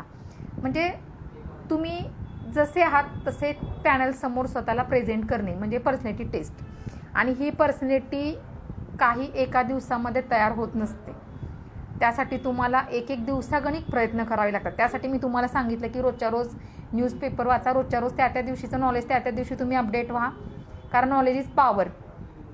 तेच तुमची पर्सनॅलिटी असते, कारण तुमच्याकडे जर नॉलेज असेल तर तुम्ही कुणासमोरही कॉन्फिडंटली बोलू शकता, कितीही वेळ बोलू शकता। त्यामुळं तुम्हाला रोजच्या रोज जास्तीत जास्त वाचन, मी रोज नवीन काही ना काहीतरी मी रोज कसं शिकेल त्याच्यावरती तुम्ही फोकस करायचे। म्हणजे रोज मला काही ना काहीतरी येस IS शंकरच्या नोट्स बेस्ट आहेत, त्या तुम्ही वापरू शकता, ओके। मग सायन्स असेल फॉरेस्ट वापरू शकता, बेस्ट आहेत त्या, ओके। तर पर्सनॅलिटी टेस्ट म्हणजे तुमचा जो तुम्ही आतापर्यंत जे काही आयुष्य जगलं आहे, तुम्हाला जितकं नॉलेज आहे ते तुमच्या बसण्यातून, चालण्यातून, उठण्या बसण्यातून, म्हणजे तुमच्या बॉडी लँग्वेजमधून ते दिसतं, आणि तेच तुमची पर्सनॅलिटी टेस्ट असणार आहे। म्हणजे तुमचा कॉन्फिडन्स तिथे चेक केला जातो, आणि तुमचा जो काही बायोडेटा असतो जो पॅनलच्या समोर असतो त्याच्यावरती सगळे प्रश्न विचारले जातात। म्हणजे तुम्ही आतापर्यंत काय काय केलं आहे, काय काय शिकलं आहे, तुम्ही काय काय काम केलं आहे, त्याचा अनुभव कसा आहे, हे सगळं, ओके। तर हे सगळं तुम्हाला इंटरव्ह्यूमध्ये विचारलं जातं। त्यासाठी तुमचं जे व्यक्तिमत्व आहे, पर्सनॅलिटी डेव्हलपमेंट म्हणजे एका दिवसात कुणी कुठलं ट्रेनिंग घेऊन आणि कुणी किती जरी 5-10 हजार रुपये देऊन तुम्हाला जर पर्सनॅलिटी डेव्हलपमेंट घडवण्यासाठी कोण काही तुम्हाला सांगत असेल तर पैसे वाया घालू नका, जाऊ पण नका। तुम्ही तुमचं नॉलेज जास्तीत जास्त वाढवा, स्वतःला अपडेट ठेवा, आणि कॉन्फिडन्स, कारण प्रत्येक गोष्टीमध्ये कॉन्फिडन्स खूप गरजेचा असतो। म्हणजे तुम्ही कुठलंही काम करा, म्हणजे तुमचं घरातलं काम असेल, तुमच्या दैनंदिन लाईफमधलं कुठलंही काम असेल, किंवा परीक्षा देणं असेल, कुठलंही तुम्ही कुठलीही गोष्ट करताना, त्या गोष्टी करताना तुमच्यामध्ये कॉन्फिडन्स असला पाहिजे। कारण तुम्ही जर गोंधळून गेलेल्या परिस्थितीमध्ये जर एखादं काम केलं, भीत जर एखादं काम केलं तर त्याच्यामध्ये तुम्ही प्रॉपर सक्सेस होऊ शकत नाही. पण तीच जर गोष्ट तुम्ही कॉन्फिडंटली, आता समजा तुम्ही परीक्षासुद्धा आत्मविश्वासाने जर त्या परीक्षेला सामोरे गेला तर तिथं तुम्हाला नक्कीच चांगला परिणाम मिळणार आहे. कारण तुम्ही जर भीत परीक्षेला गेला तर तुम्हाला जर 60 प्रश्न येत असतील त्यातले तुमचे फक्त 40च प्रश्न बरोबर सुटतील. कारण काय होतं, जेव्हा क्वेश्चन पेपर मुलांच्या हातात येतो त्यावेळेस पहिला प्रश्न दुसरा प्रश्न अवघड वाटला तर जे प्रश्न येत असतात ते पण मुलगा एकदम निगेटिव्ह होऊन जातो आणि कॉन्फिडन्स कमी असल्यामुळे, गोंधळून गेलेल्या परिस्थिती असल्यामुळं पुढचे प्रश्न तो बघतच नाही आणि म्हणजे त्याला टेन्शनच येतं ते पहिले 2 प्रश्न बघून. पण ते जर तुम्ही कॉन्फिडंटली परीक्षेला गेला त्याचा फायदा काय होतो बघा, तुमचा जर 50% अभ्यास झाला असेल, 50 प्रश्नांचा अभ्यास झाला असेल तर तुमचं डोकं शांत असेल, तुम्ही कॉन्फिडंट असाल तर तुमचे 70 प्रश्न तुमचे बरोबर येतील. तेवढी कॉन्फिडन्समध्ये ताकद आहे आणि तेच तुम्हाला पॅनलसमोर पण तुमचा कॉन्फिडन्स बघितला जातो. म्हणजे समजा तुम्हाला एखाद्या प्रश्नाचं उत्तर येत नाही, सर तुम्ही नाही म्हणून सांगा, पण कॉन्फिडंटली सांगा, ते खूप महत्त्वाचं असतं. त्यामुळं कॉन्फिडन्स प्रत्येक गोष्ट, छोट्या ते छोटी गोष्ट करताना सुद्धा कॉन्फिडन्स तुमचा असला पाहिजे. तुमच्या बोलण्यातून, तुमच्या चालण्यातून, प्रत्येक गोष्टीमधून कॉन्फिडन्स दिसला पाहिजे. ही एक गोष्ट आहे कॉन्फिडन्सची. ओके, अजून आता काही प्रश्न असतील तर विचारा, कारण 1.5 तासामध्ये इतकं सगळं म्हणजे मला तर 1.5 तास सफिशियंटच नाहीत. 4-5 तास सगळं जर सांगायचं, तुम्हाला प्रॉपर वेने जर सगळं सांगायचं असेल ना, कमीत कमी 4 ते 5 तास लागतात. पण तेवढं ऑनलाईन सेशनच्या माध्यमातून म्हणजे कॅपॅसिटी राहणार नाही तुमच्या ऐकण्याची. त्यामुळे आपण इतका जास्त वेळ ठेवलेला नाही, फक्त 1.5 तास ठेवलेला आहे. आतापर्यंत जे सांगितलं 1.5 तासामध्ये ते समजलंय का मला जरा सांगा सगळ्यांनी. Rajesh Meshe sir, thank you so much. तुम्ही पण जॉईन झालेला आहात, म्हणजे आपल्या इतक्या मिनी ठोकळ्याच्या सगळ्या कामातून तुम्ही जॉईन झालाय त्याबद्दल खरं ॲग्मॅट्रिकच्या माध्यमातून मी आभार व्यक्त करते तुमचे. UPSC इंटरव्ह्यू मराठीतून देऊ शकता. आता आपण त्याच्यासाठी तुम्हाला मेन्स पण मराठीतून द्यावी लागेल. आता बघा, तुम्ही मेन्स मराठीतून दिली आणि तुम्ही मराठी माध्यम टाकले इंटरव्ह्यूसाठी पण. त्याचा एक फायदा काय होईल, जेव्हा तुम्ही मराठी माध्यम देता त्यावेळेस तुम्ही इंग्लिशमधून पण उत्तरं देऊ शकता, तोडक्या मोडक्या इंग्लिश हिंदीमध्ये पण बोलू शकता आणि मराठीमधून पण बोलू शकता. तिकडे एक ट्रान्सलेटर असतो, तुम्ही जे सांगतात तो त्या पॅनलला ट्रान्सलेट करून सांगत असतो, देऊ शकता. आणि मराठी माध्यमातून मेन्स दिली आणि मराठी माध्यम इंटरव्ह्यूला दिलं तर तुम्ही तिन्ही भाषेतून बोलू शकता. त्याचा एक तुम्हाला फायदा होऊ शकतो. ओके, अजून आपण 10 मिनटं वाढवू शकतो, काही प्रॉब्लेम आहे आपल्याला. तुम्हाला जर काही भूक वगैरे लागली नसेल तर प्रश्न असेल ते विचारा जरा प्लीज. ओके, मी एकदम सरळ साध्या सोप्या भाषेत सांगते त्यामुळे ते तुमच्यापर्यंत पोचतं. आणि माझी शिकवण्याची पद्धत हीच आहे, आपण जसं बोलतो त्याच भाषेत बोला. जास्त उगीच हायपाय भाषा सांगितली तर मुलांपर्यंत ते पोहोचत नाही आहे. त्यामुळं एकदम सरळ साध्या सोप्या भाषेत जो तुमचा टोन आहे. आता मी कुठे गेली की मला विचारतात की तुम्ही सोलापूरच्या का, पण मला त्याचा अभिमान आहे. म्हणजे तुमच्या दिसण्याचा, तुमच्या भाषेचा न्यूनगंड नसावा तर अभिमान असावा. त्यामुळं आता जे कोणी मला बघतायत, म्हणजे मी खेड्यातलाच आहे, मला इंग्लिशच येत नाही, मग मी काहीच करू शकत नाही, असं काहीही नाही. तुम्ही जे पण करा ते कॉन्फिडंटली करा, स्वतःचं कर्तृत्व सिद्ध करा. तुम्हाला सगळी चांगली लोक प्लॅटफॉर्म देतील, पण सुरुवात तुम्हाला स्वतःपासून करावी लागणार आहे. आता मॅडमसारख्या व्यक्ती माझ्या कॉन्टॅक्टमध्ये आहेत, म्हणजे ही माझ्यासाठी खूप मोठी गोष्ट आहे. म्हणजे मी तर मॅडमला इतकी पिडत असते सारखं, मॅडम आपण हे असं करायचं, मॅडम हे आपण तसं करायचं, आणि मॅडम मला प्रत्येक वेळी वेळ देतात त्यांच्या इतके बिझी शेड्यूलमधून. म्हणजे तुम्ही काहीतरी करत राहा, तुम्हाला चांगली लोक भेटत राहतील, चांगला प्लॅटफॉर्म तुम्हाला देत राहतील, पण सुरुवात तुम्हाला स्वतःपासून करावी लागणार आहे. त्यामुळे तुम्ही जे आता म्हणजे मला इंग्लिशच येत नाही, मग मला असंच, म्हणजे ह्या सगळ्या गोष्टींचा न्यूनगंड ठेवू नका. तुम्ही जसे आहात तसे स्वतःला प्रेझेंट करा, पण कॉन्फिडंटली प्रेझेंट करा. जग नक्कीच तुमची दखल घेईल. ओके, प्रत्येक एक्झाममध्ये 5-6 बिट आन्सर येत असून पण चुकतात. ओके, कसं होतं बघा, एकतर आपण प्रश्न प्रॉपर वाचत नाही, त्यामुळं बऱ्याचदा आपला उत्तर चुकतं. त्याच्यासाठी एकच गोष्ट की परीक्षेच्या त्या 2 तासामध्ये आपलं डोकं इतकं शांत पाहिजे म्हणजे जेणेकरून आपल्या छोट्या छोट्या चुका होणार नाहीत. ओके, मग त्यासाठी आपल्याला काय करावं लागेल, डोकं शांत ठेवावं लागेल, कॉन्फिडेंटली परीक्षेला जावं लागेल. ओके, आणि त्याच्यामध्ये प्रश्न तुम्ही प्रॉपर वेनी वाचा. आपण कधी कधी काय करतो, प्रश्न न वाचताच कुठला तरी पर्यायाला टिक करतो आणि आपण मग चुकतो, आणि त्याच्यामध्ये उत्तर येत असून सुद्धा आपल्या ह्या छोट्या छोट्या सिली मिस्टेक होतात आणि नंतर आपल्याला बाहेर आल्यानंतर अरे अच्छा हे आपलं उत्तर चुकलंय असं होतं. इंटरव्ह्यूमध्ये ट्रान्सलेट करणारे एकदा चूक करतात म्हणजे ॲक्च्युली तसं होत नाही बरं का. आता हे तुम्हाला कोणीतरी काहीतरी सांगितलं असेल म्हणजे तेव्हासुद्धा तुम्ही अलर्ट पाहिजे की जो समोरचं ट्रान्सलेट करून सांगतोय तो की बाबा खरंच बरोबर सांगतोय का, तेवढं पण तुम्ही तिथे अलर्ट असलं पाहिजे. म्हणजे ते ट्रान्सलेटर जे असतील ते पण तुम्हाला फसवू शकणार नाहीत, त्यासाठी तुम्ही अलर्ट पाहिजे. म्हणजे प्रत्येक ठिकाणी तुम्ही अलर्ट असलं पाहिजे. आता ॲक्च्युली मला माहीत नाही तुम्हाला खरंच असं होतं का, ट्रान्सलेटर असं करतो का मला माहीत नाही, मला विचारावं लागेल ज्यांनी इंटरव्ह्यू दिला आहे त्यांना. म्हणजे होत पण असेल, पण तेव्हा आपण तिथं अलर्ट असलं पाहिजे की तो बाबा काहीतरी चुकतोय किंवा तो मी जे सांगतोय ते प्रॉपर वेनी पॅनलपर्यंत पोहोचवत नाही आहे, ते तुम्हाला लगेच तिथं क्लिक झालं पाहिजे. म्हणजे तुम्ही ते तर त्याला पण तिथं कॉन्फिडेंटली तिकडे त्याला बोलू शकता, त्यासाठी अलर्ट पाहिजे. अजून कुणाला काही प्रश्न असतील तर सांगा प्लीज. आता बघा, ॲग्मॅट्रिक्स एक असा प्लॅटफॉर्म आहे जे फक्त कृषीच्याच मुलांना फायदा होणार आहे असं नाही, तर बाकीची सगळी जी मुलं आहेत त्यांनासुद्धा त्याचा फायदा होणार आहे. ओके, आणि ॲग्मॅट्रिक्सचं मार्गदर्शन आणि सेल्फ स्टडी ह्या गोष्टीसाठी ॲग्मॅट्रिक्स तुम्हाला खूप फायदा करणार आहे. Okay, thank you madam. तुम्ही म्हणजे तुम्ही माझ्यासोबत आहात हेच माझ्यासाठी खूप मोठं इन्स्पिरेशन आहे.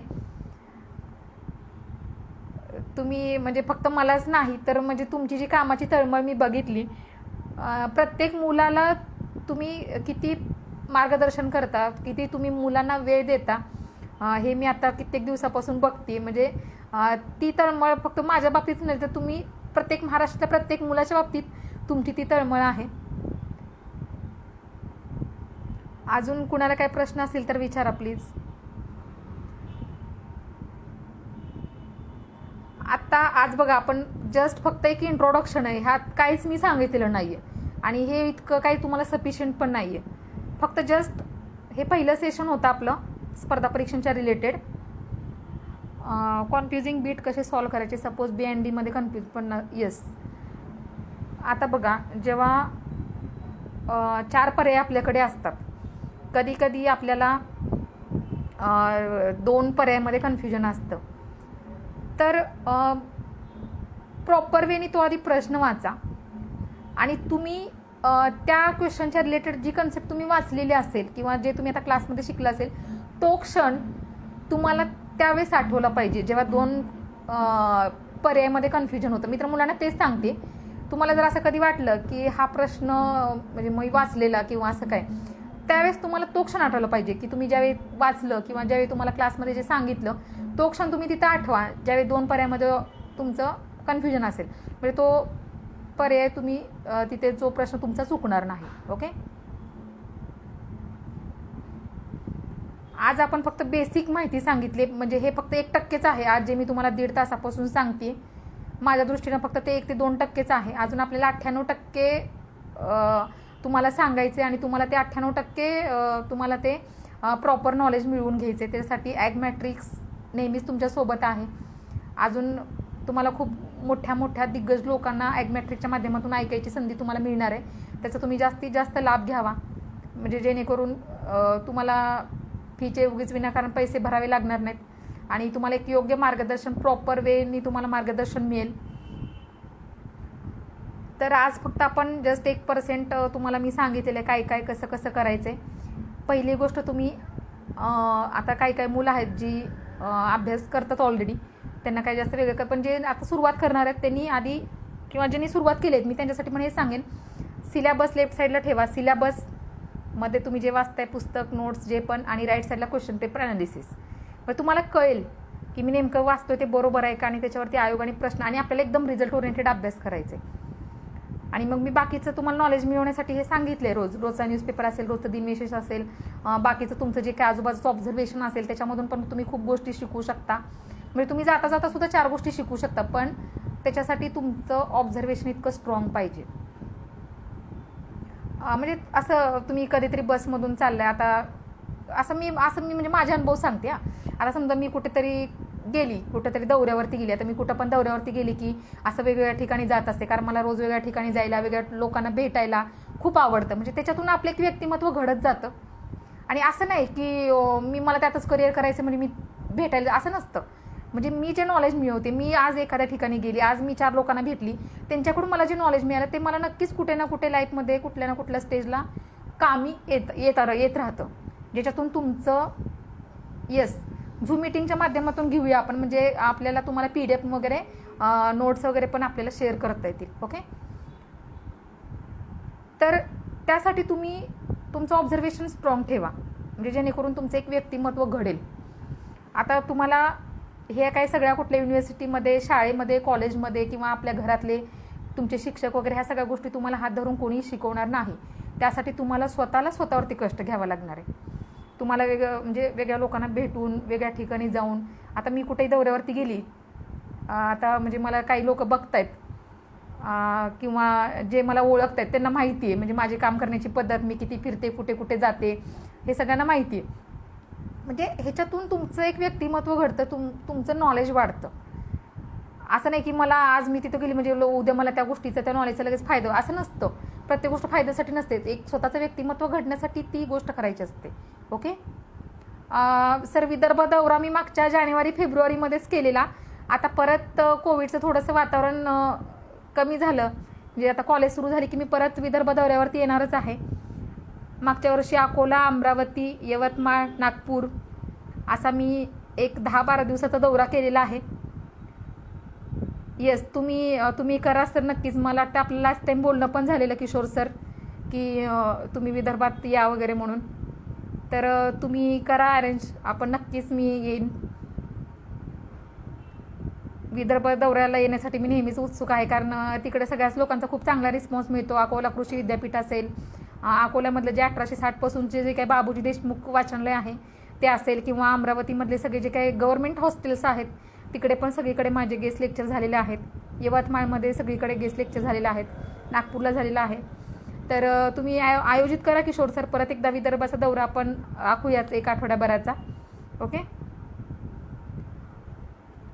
तर हे असं तुम्ही स्वतःला घडवत राहा, स्वतःवरती काम करत राहा. येस आहेत माझ्याकडे, आहेत जे सॉफ्ट कॉपी पण आहे, हार्ड कॉपी पण आहे, ते आपण सगळंच मी तुम्हाला देणार आहे. ओके, अजून कुणाला काही विचारायचं आहे का? जस्ट फक्त इंट्रोडक्शन आहे आपलं. ओके, ॲग्मॅट्रिक्सचं भाग्यश्री वठारे आणि स्पर्धा परीक्षा, ह्याचं जस्ट एक 1% इंट्रोडक्शन आहे ह्याचं सेशन. म्हणजे तुम्हाला डिटेलमध्ये सगळं नॉलेज मिळवण्यासाठी, गायडन्स मिळवण्यासाठी तुम्हाला म्हणजे कनेक्ट राहावं लागेल, तर आम्ही तुम्हाला प्रॉपर वेनी मार्गदर्शन करू शकू आणि तुम्हाला नक्कीच एका यशाच्या पायरीपर्यंत पोहोचवू शकू. ओके, अजून कुणाला काय विचारायचे?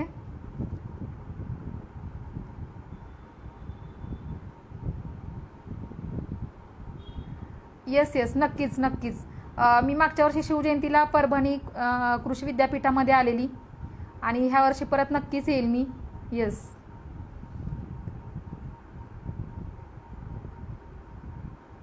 बाळाप्रसाद सर, तुम्ही सांगा कॉलेज कधी सुरू होणार आहे, त्यावेळेस मी नक्कीच येईल. ओके,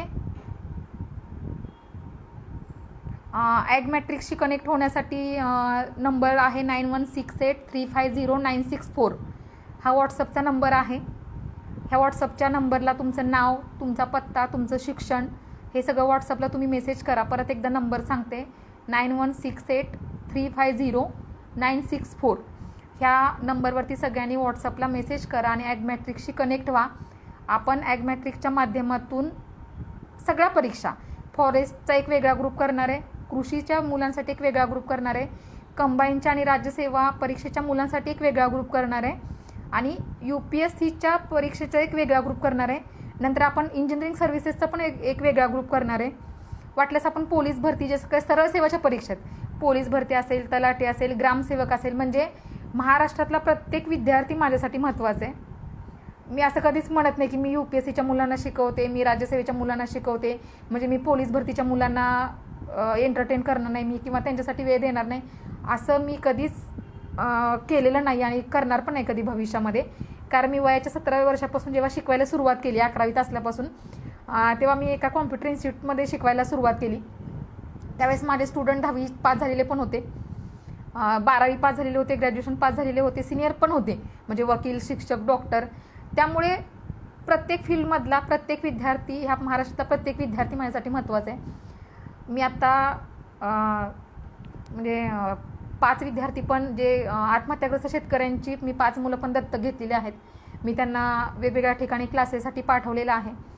अजून जर म्हणजे खूप मी स्वतः वैयक्तिक तेवढं म्हणजे अजून म्हणजे मोठी झाली किंवा स्टेबल झाली, म्हणजे अजून मी जास्तीत जास्त मुलांना दत्तक घेईल, त्यांना म्हणजे मार्गदर्शन करेल, त्यांना क्लाससाठी मी मदत करेल, म्हणजे असं खूप करता येईल आपल्याला. त्यामुळं आपण प्रत्येक परीक्षेच्या म्हणजे दृष्टिकोनाने विचार करून प्रत्येक विद्यार्थ्याला मी महत्त्व देणारी आहे. त्यामुळे आपण प्रत्येक मुलाला ॲग्मॅट्रिक्सच्या माध्यमातून मार्गदर्शन करणार आहोत. सरळ सेवाचा एक वेगळा ग्रुप आपण करू.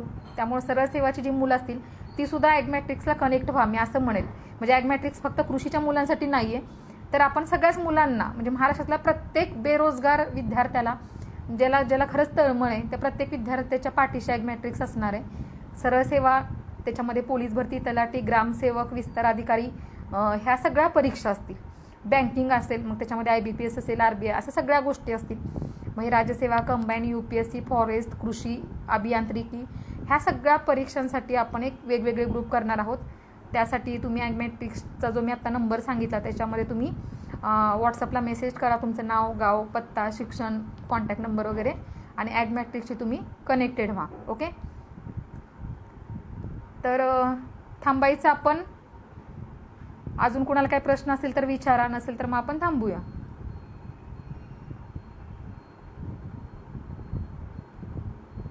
आहेत अजून की कुणाला काही प्रश्न असेल तर विचारा. Thank you Balaprasad sir. आजचं फक्त इंट्रोडक्शन सेशन होतं, त्यामुळं तुम्ही जास्तीत जास्त आम्हाला पिडावं, जास्तीत जास्त आम्हाला प्रश्न विचारावे, अशीच सगळ्या आमच्या ॲग्मॅट्रिक्सच्या सदस्यांची इच्छा आहे, जेणेकरून तुमचा जास्तीत जास्त फायदा होईल.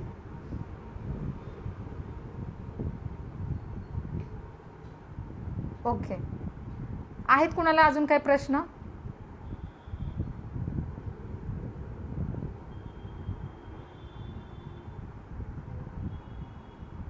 अजून कुणाला काय असतील तर विचारा.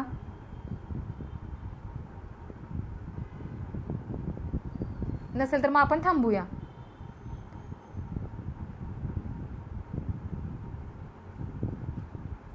आहेत काय प्रश्न कुणाला अजून?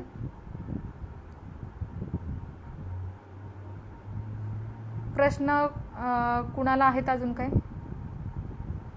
आरोग्य भरतीच्या अपडेट इतका गोंधळ झाला 28 फेब्रुवारीच्या परीक्षेमध्ये की त्याच्यावरती आपण काही बोलू पण शकत नाही, इतका गोंधळ झालेला आहे. पूर्ण महाराष्ट्रामध्ये ज्या काही सेंटरवरती गोष्टी घडल्या त्याचे आपण व्हिडिओज सगळ्यांनी पाहिलेच आहेत. आता सांगितले उपमुख्यमंत्र्यांनी की ह्या परीक्षेत घोळ झाला तर आपण ह्या परीक्षेचा काही निकाल वगैरे लावणार नाही आणि परत परीक्षा घेणार आहे. तर हा पहिला टप्पा होता. आता ह्याचं माहीत नाही आता परत काय होईल. आता परत एकदा परीक्षा येणार आहे असं म्हणतायत, म्हणजे मार्च नंतर जो दुसरा टप्पा आहे आरोग्य सेवेचा, त्यावेळेस तरी मी म्हणेल की आरोग्य विभागाने आणि आपल्या शासनाने प्रॉपर नियोजन करावं परीक्षांचं. कारण त्या दिवशी काहीच नियोजन नव्हतं, त्यामुळे इतका सगळी धांदल उडालेली आहे परीक्षांची. त्यामुळं आता दुसऱ्या टप्प्यामध्ये जी परीक्षा होणार आहे ती प्रॉपर वेनी नियोजन करून घ्यावी. आणि आत्ता जी परीक्षा झालेली आहे, म्हणजे आम्ही तर पहिल्या दिवसापासूनच ह्या गोष्टीवरती म्हणजे ठाम आहोत की ह्या परीक्षेचा सरकारने निकालच नाही लावला पाहिजे आणि ही परीक्षा परत घेतली पाहिजे. कारण जी मुलं अभ्यास करत आहेत प्रामाणिकपणे त्यांच्यावरती अन्याय होता कामा नये. त्यामुळे परत एकदा परीक्षा घ्यावी असं मला वाटतं. आणि बऱ्याच सगळ्या जे काही म्हणजे स्टुडंट राईट्स सारख्या समिती वगैरे ज्या आहेत विद्यार्थ्यांसाठी काम करणाऱ्या संघटना आहेत, त्यांनी पण हाच एक मुद्दा लावून धरलेला आहे की ही परीक्षा परत एकदा घ्या. आणि उपमुख्यमंत्र्यांनी सांगितलेलं आहे, त्यामुळे री-एक्झाम होण्याचे चान्सेस आहेत असं वाटतंय. आता बघूया काय काय होतं. आणि दुसरा टप्पा परत दुसरा टप्पा येणारच आहे परीक्षेचा. आता त्याच्यानंतर पोलीस भरतीचा पण परीक्षेची पण जाहिरात येईलच थोड्या दिवसामध्ये. त्याचा पण आता आपला मिनी ठोकळा येतोच आहे, उद्या मार्केटमध्ये उपलब्ध होईल. त्याचा पण मुलांना भरपूर फायदा होणार आहे, कारण आपण त्याच्यामध्ये 11 विषय ॲड केलेत जे कुठल्याच पुस्तकामध्ये नाहीत. म्हणजे संगणकासह सगळे ॲड केलेले आहेत. मग ते फक्त पोलीस भरती मिनी ठोकळा नाव दिलं आहे, पण तो सगळ्या सरळ सेवांसाठी कामी येणार आहे. म्हणजे आपलं तलाठी असेल किंवा सगळ्याच ज्या सेवाच्या सगळ्या जिल्हा परिषदच्या परीक्षा, पोलीस भरती, तलाठी, ग्रामसेवक ह्या सगळ्या परीक्षांसाठी तो ठोकळा कामी येणार आहे. आता अजून कुणाला काही प्रश्न असेल तर विचारा, मग नसेल तर आपण थांबूया. सगळे पहिल्या मिनिटापासून आतापर्यंत कंटिन्यू लाईव्ह आहेत. खरं तर मी सगळ्यांचे आभार मानते. विद्यार्थी तर आहेतच, पण किशोर सर असतील, प्रीती मॅडम असतील, आता ह्यांना खरं तर काही गरज नाही, ते ऑलरेडी खूप मोठ्या पोस्टवरती आहेत, पण तरीसुद्धा ते मला पहिल्या सेकंदापासून ऐकत आहेत शेवटपर्यंत. त्यामुळे मी खरं स्वतःला खूप म्हणजे लकी समजते की मी जे सांगितलेलं आवडतं आहे सगळ्यांना. तर सगळ्यांचेच खूप खूप आभार. तुम्ही मला 1.5-2 तास ऐकताय. हे फक्त 1% इंट्रोडक्शन होतं. अजून आपल्याला खूप नॉलेज मिळवायचे, खूप अपडेट राहायचे. त्यासाठी मी तर राहायचे. ॲग्मॅट्रिक्स तर नेहमीच तुमच्यासोबत आहे. येईल ना, आता ही परीक्षा झाली, येऊ शकते.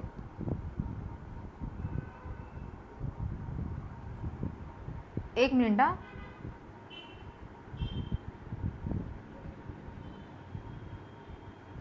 Okay, thank you sir.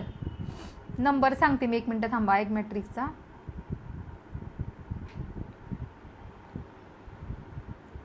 9168350964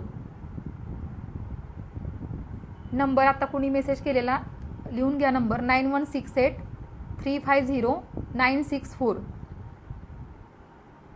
ह्या नंबरला तुम्ही व्हॉट्सअपला तुमचं नाव, शिक्षण, पत्ता ह्या 3 गोष्टी व्हॉट्सअपला तुम्ही पाठवून द्या. म्हणजे आणि तुम्ही कोणत्या परीक्षेसाठी ट्राय करताय किंवा तुम्हाला कोणत्या परीक्षेवरती फोकस करायचं आहे. मग कंबाईन असेल तर कंबाईन पाठवा, राज्यसेवा असेल तर राज्यसेवा, UPSC तर UPSC, बँकिंग असेल तर बँकिंग, ग्रुप सी म्हणजे सरळ सेवा असेल तर सरळ सेवा पाठवा, कृषी असेल तर कृषी पाठवा, अभियांत्रिकी असेल तर अभियांत्रिकी पाठवा, किंवा फॉरेस्ट. ज्या एक्झामसाठी तुम्हाला प्रिपरेशन करायचं आहे ती एक्झाम असं खाली मेन्शन करा व्हॉट्सअपला मेसेज करताना की मला अशा अशा एक्झामसाठी मला गायडन्स हवा आहे. म्हणजे आम्हाला ग्रुप करायला सोपं पडेल. ओके, परत एकदा नंबर सांगते, 9168350964. ओके, थांबायचं मग आपण.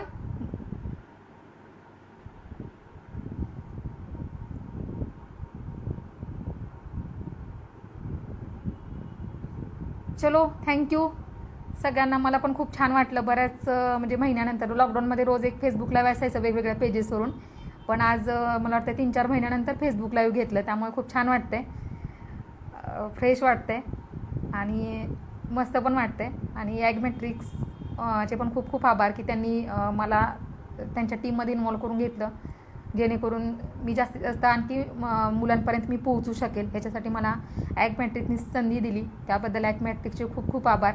आणि सर्व विद्यार्थ्यांचे पण खूप खूप आभार. धन्यवाद. जय हिंद, जय महाराष्ट्र.